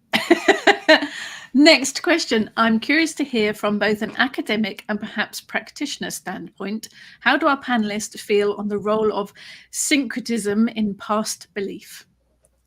I think syncretism gets a bad reputation without enough reason. We see syncretism across every culture. It's just a natural thing that happens. We were talking earlier, and this is not my particular forte, but about the Roman influence. You're talking about like Sulis Minerva, and in contrast we have Epona, who the Romans were just like, oh, this goddess is awesome. We like her. We're going to take her as she is. They didn't Romanize her. She did not suffer from interpretatio Romana. They just were like, yoink, now she's ours. And that's a kind of syncretism. It was, unusual for the Romans, quite frankly, but we see things like that all over where cultures are interacting. There's a lot of Norse influence in parts of Ireland. At Dublin, for example, was originally a Norse settlement. There was a sacred grove of Thor that was nearby there. We have references to it, so we know it existed at one point. Syncretism is just a natural thing, I think, that happens when cultures interact, and there's such deep roots to it in a lot of places that I think the idea that it's a bad thing is just really ignoring a lot of nuance. Mm-hmm. And if I can just add, if it weren't for those pesky Romans, I mean, they're the ones who disrupted the cultures to begin with, but because they did this, interpretata Romana, we have these syncretized deities that we would never have known their names, these Celtic gods and goddesses on the continent especially. And by looking at things like, say Jupiter Tyrannus, we can look at an image of him and it'll, have the inscription there, so we know who we're talking about.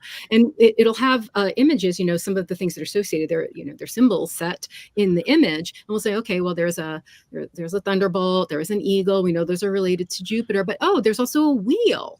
Oh, I don't think that's related directly to Jupiter. That must be an attribute of Tyrannus. So almost all the information that we have from these Gaulish cultures and in other places, even into the British Isles, and I don't know about Ireland because the Romans didn't really make any headway there, is because the Romans syncretized them. So we have to take that as the blessing that it is, even though it's their fault. We needed that to begin with. In Ireland, I think we see more syncretism between the paganism and the Catholicism. Mm-hmm. Which is really fascinating to unpick and makes a lot of people angry as soon as you mention it. But we can learn a lot from it. We don't have a lot of myths about Brige. She is an obscure goddess. She does not appear in many stories. We don't have a lot of references to her. But we have a lot of evidence that there was a great deal of syncretism beyond a certain point with St. Bridget.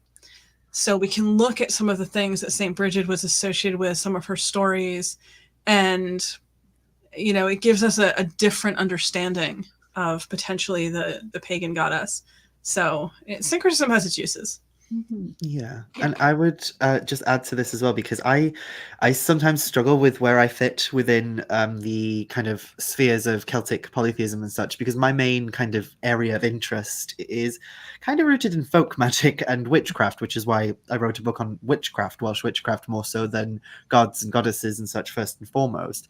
And when it comes to magical traditions, syncretism is like the key word. Like folk magical traditions in particular they hold elements that we could argue possibly have pre-Christian connotations in them, but then a lot of it is rooted in a Christian cosmology as well, especially when we look at certain magical practitioners who aided their community. It was like, if they're going to aid their community, they're going to call to the Christian gods. And sometimes maybe those charms and spells and such they did for the community included things that we might go, ooh, some paganism in there, maybe.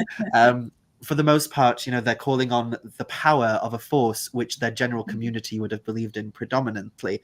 And what I love about the syncretic nature of kind of the traditions of magic is that you find the most delicious of things by looking into areas that you wouldn't usually look. So, for example, there's a great author here in Wales called Delyth Badder, who's just come out with a book on ghosts, Welsh folklore ghosts. So like how the Welsh perceived ghosts and the undead and such in our culture and in our folklore.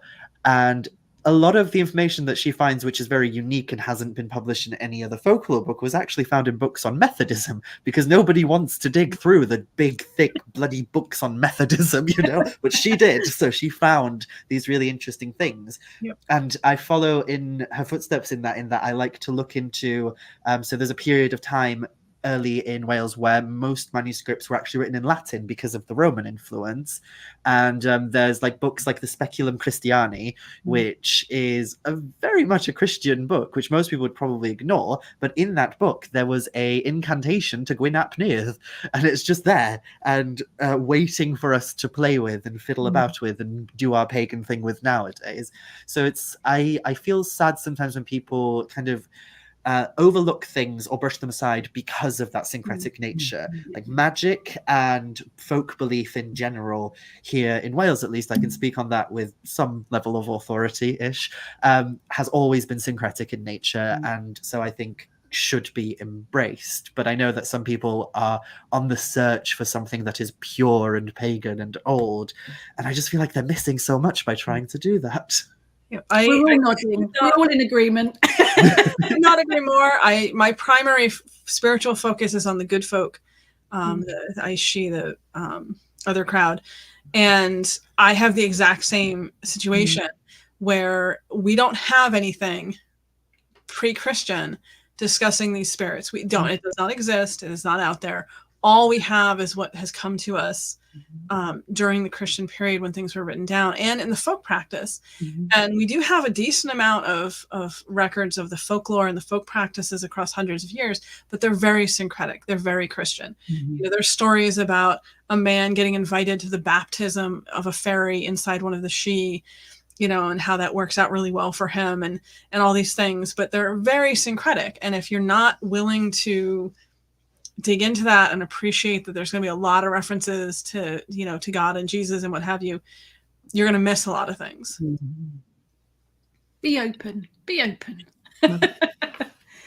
Next question, please. This is from Heather. Are you closer to a particular deity in your pantheon? And if so, what was it that drew you to form that relationship? We're all looking. Who's going to go first? I have the answer, but my answer is very long and complicated. So. All of your answers are, Morgan. Part of why we love your work.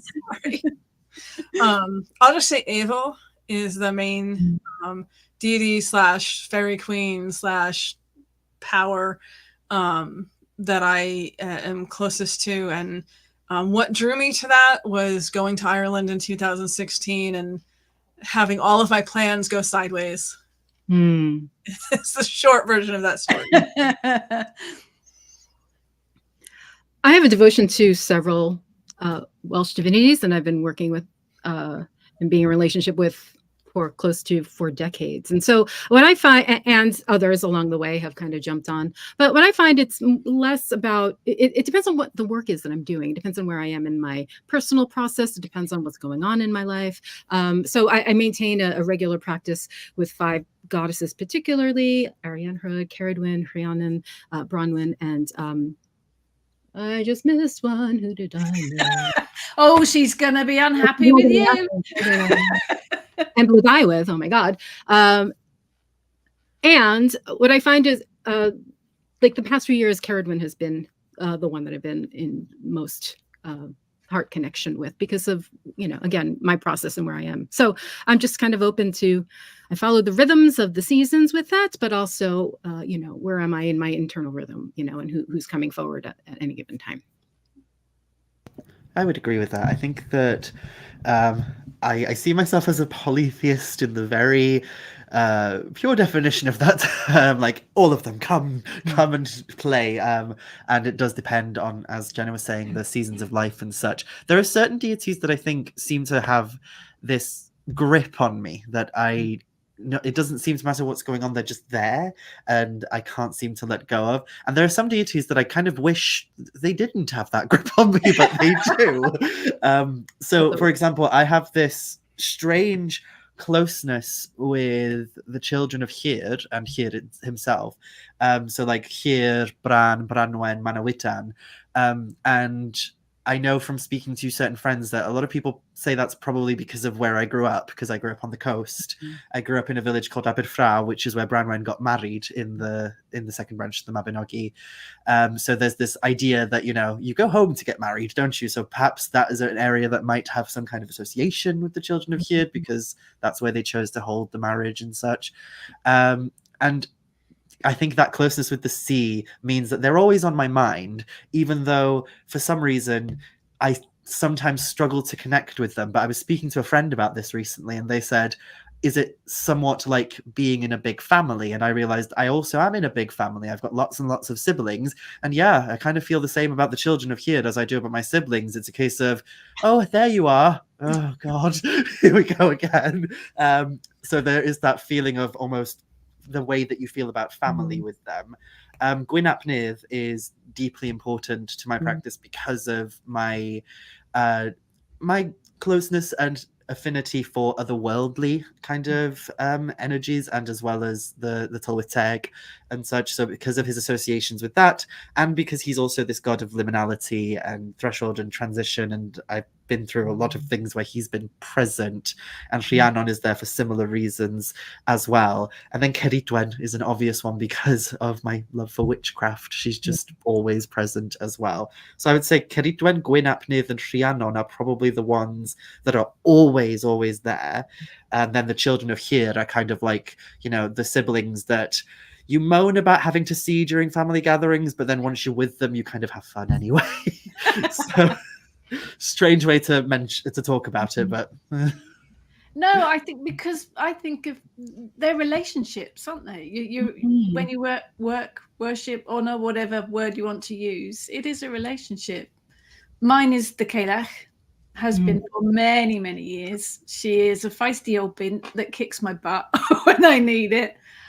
In more recent years, Sulis has made herself incredibly forefront to me. Big, feisty.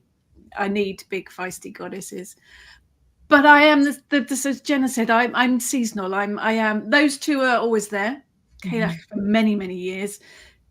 But I'm open to, sometimes they pop in, don't they? Because you think, why are you here?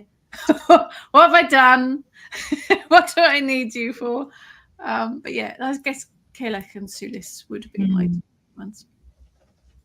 Again, be open to whatever comes your way. This is David in a very splendid flowery circlet, talking about the Morrigan. Do you all find it strange that, considering the crossover between Welsh-Irish tales and the similarities between some of the gods, seeing how powerful figure she is, there isn't a Welsh version? Mara, not? Love it. Oh, I'm trying to, I don't know if it's showing on screen, but I'm trying to look at Jenna like, do you want to? I'll hand that over. This is a question that someone asked recently on a course I was doing. They were like asking what's the Welsh equivalent of the Morrigan, and obviously we don't have like a direct equivalent. We don't have one that's like, yeah, this is definitely the Morrigan, we know for sure. But it's strange because there are I suppose references that could possibly link the Morrigan to certain deities, specifically Rhiannon, has this almost similarity to, and yet not at all really either. It's a strange one because their names are very similar in their meaning. So and you can correct me if I'm wrong here. I'm looking at Morgan. You can correct me if I'm wrong, but I think Morrigan has something to do with like great queen or great kind of ruler. It's one of the meanings is a great queen. Yeah. Yeah, and Rhiannon can also be translated to mean either great queen or great parent. So you've got that like Rhian, which can be translated as either meaning like Rien as in queen or Rhian as in Rhiant, parent. And then on being the divine component, so great or divine queen is essentially the definition of Rhiannon. And then I think something that gets overlooked about Rhiannon a lot because of her association with horses and with the otherworld and fairies and for some reason the moon, I don't know where that comes from, is that she also has an association with birds, specifically the birds of Rhiannon, which they're never described as being any particular bird. They're just the birds of Rhiannon, and it's always capitalized as if it's a name, you know, like Adar Rhiannon with a capital A, capital R. So they're almost like these magical birds that are associated with Rhiannon. And when I was growing up, I always associated the birds of Rhiannon as almost magical creatures. Like when I was a child growing up hearing the stories, I just imagined them as these almost really colorful peacock-like birds that flew around. And as I came into paganism, I noticed that a lot of people associated them with corvids. So like with ravens or crows or sometimes even magpies, which I never really understood where that came from because of I was there living in my little fantasy going, oh no, they're funny peacock-looking birds in my head. But then I think some of that might be because of that crossover with the Morrigan as well. So she has these birds that can lull you into like a sleep that will ease and soothe your pain and your grief and such. So there is possibly a link there between Rhiannon and the Morrigan, but it is a case of possibly. I don't know if you want to add more to that, Jenna. Everything you said, and also again, they both have psychopomp kind of qualities to them, threshold figures. I think we also have to keep in mind the fact that Irish tales were written down earlier than Welsh tales, and Irish tend to have this sense of more of this chieftain kind of warband kind of society, whereas the Welsh tradition is this medieval princely court kind of society, and so. For the Morrigan to be this warlike figure and Rhiannon not, people will be like, why, how can you see the two of them? But perhaps if stories had been written down, a couple of centuries earlier, she might have had this martial aspect to her. Rhiannon, that is. So don't know. But I think the big piece is that, that again, one of the three goddesses who are usually associated to make up the Morrigan is Mhara. So there's that association with the sovereignty of the horse and things of that nature. I don't understand the corvid piece either because they're not exactly the most beautiful of singers for the Adar Rhiannon. So I don't. But just to say what I feel like she's not, and what a lot of people do, and Morgan, I know you love this piece, is that most people will associate the Morrigan with Morgan Le Fay in Welsh tradition, but they're completely different figures. Their names sound the same to us in English, but they have completely different linguistic trails. Morgan means seaborn, and there are there's a whole type of Welsh and Breton and Cornish sea fairies called Morgans. They were the born of the sea. They were mermaids who will lure you to your death. And Morgan Le Fay is an outgrowth of that potentially, and also has relationship potentially to Modron, the great mother goddess. So but she's not the Morrigan for sure. So if you're looking for someone like her in Welsh tradition, Rhiannon is the place to start. And Morgan, your thoughts?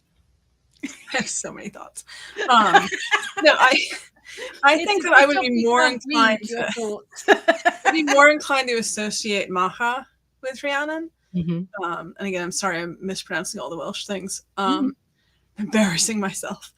But I think they have more comparable mythology and stories and just energy to them. The Morrigan, it gets tricky because we don't know for sure what her name means. And the two options are extremely different and would radically change this conversation. Morrigan, meaning the Great Queen, is sort of the one that's mainly accepted. Most people are familiar with it. The other possibility is Morrigan, which is more like Queen of Phantoms, Queen of Dead Spirits. That's more related to like nightmare in the old sense of like the spirits that would cause bad dreams kind of a thing. We don't know because Old Irish was non-standard. We don't know for sure what the spelling is supposed to be. And in this case, that little accent mark is profound. If it is Great Queen, then yes, it would seem to be etymologically very similar to Rhiannon.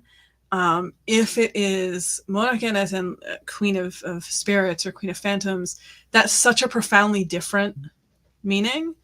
I think that would move it away from Rhiannon. So we'll never know. They do have the function of sovereignty, yeah. Right? So there is that piece too. So maybe not even outside of the etymology, there is still that cultural function that they seem to share. Yeah. The only difficulty with that is you can't swing a stick without hitting an Irish sovereignty goddess. Fair enough. No, I do see what you're saying, and I agree with you. I think Mhara, who's also got sovereignty associations, is just a better fit. But obviously her name does not line up at all. It means like a milking field. So we have 2 questions left and no time. So I'm going to squeeze them in really quickly. Is there a deity in Welsh or Irish pantheon related to Hades or Pluto? I don't know enough about Hades or Pluto, to be honest, because classical mythology is not my thing. There is a god, Dawn, who is an ancestral god. He was supposed to be the first human to die in the taking of Ireland, and he is the one that dead go to. You have to go to Techduin, his house, Don's house, before you pass on further in the afterlife.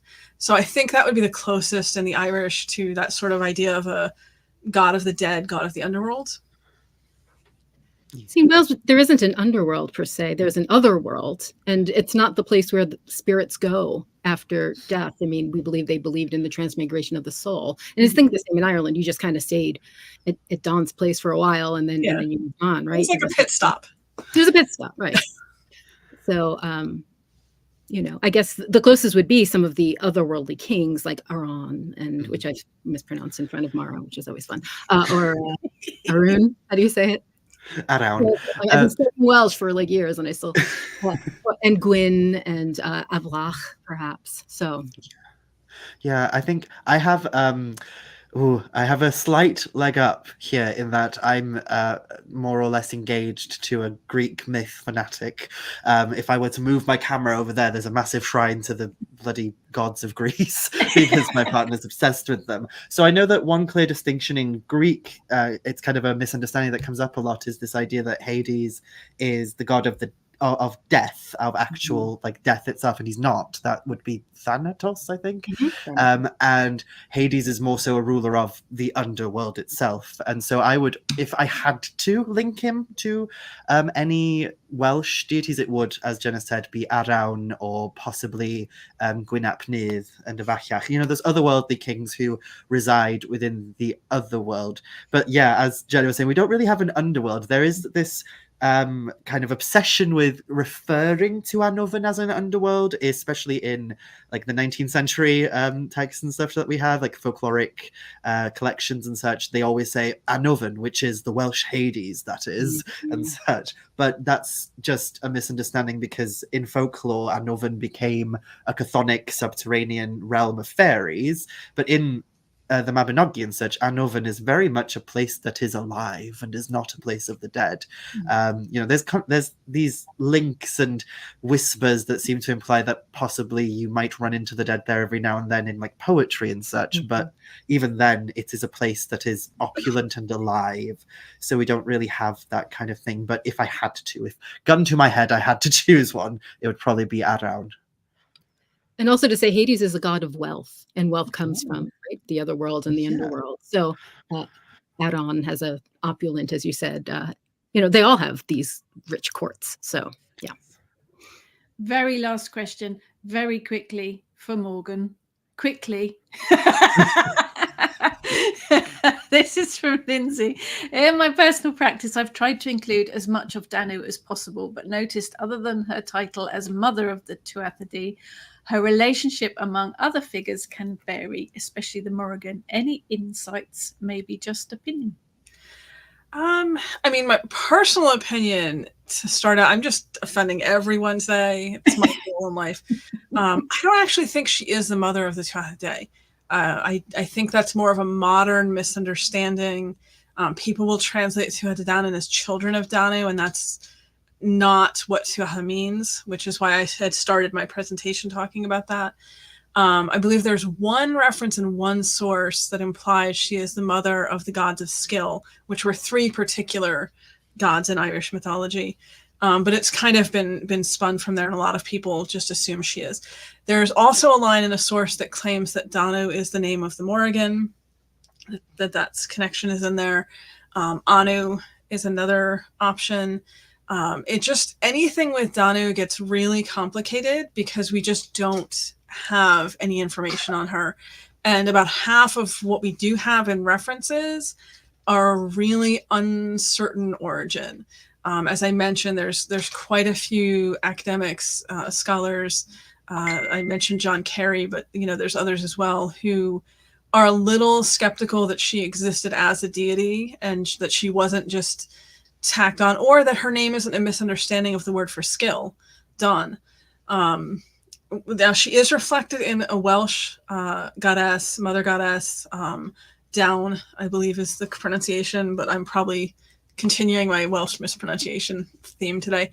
But a lot of people argue that she's a reflection of that Welsh goddess, that it was the Irish equivalent or cognate or version. So it's possible she does exist and did exist as a goddess. It's possible her name is a misunderstanding. There's so little information on her. It just makes it really hard to even speculate. At this point, I will say, at this point, she definitely exists and is a goddess, and people worship her and acknowledge her, and she has all these associations and qualities. That is a for sure thing. Historically, in the original sources is where it gets real sketchy. That's as quick as I can do. Yep. No, that's... Now we've gone way over time, but we don't care. Thank you so much to everyone that has joined us for this presentation, event, conference, whatever you want to call it. It's been fascinating listening to you all. The amount of knowledge and information is amazing. Big thank you to Moon Books for publishing our books, supporting us, running things like this. Do have a look at the Moon Books website. Do please hop on over to the Moon Books YouTube channel if you aren't there already, and subscribe. And also, I've got to mention the Pagan Portal podcast. Have a listen, have a watch to that as well. It's been my pleasure. Thank you so much to all of you for all of your information. I've been making notes. I've got a whole notebook full of notes. I've learned so much this evening. Well, thank you, Rachel, for running everything. Thank you. Oh no, and thank you to Matty for being behind the scenes, doing his techie stuff as well. And I have to do a big shout out to Trevor, who is, the Moon Books editor, who's an absolute hero. Apotheosis of Trevor. Yes. Thank you, everyone, so much. It's been an absolute pleasure. And don't forget, it's all on replay afterwards. Take care, everyone. Thank you. Thank you.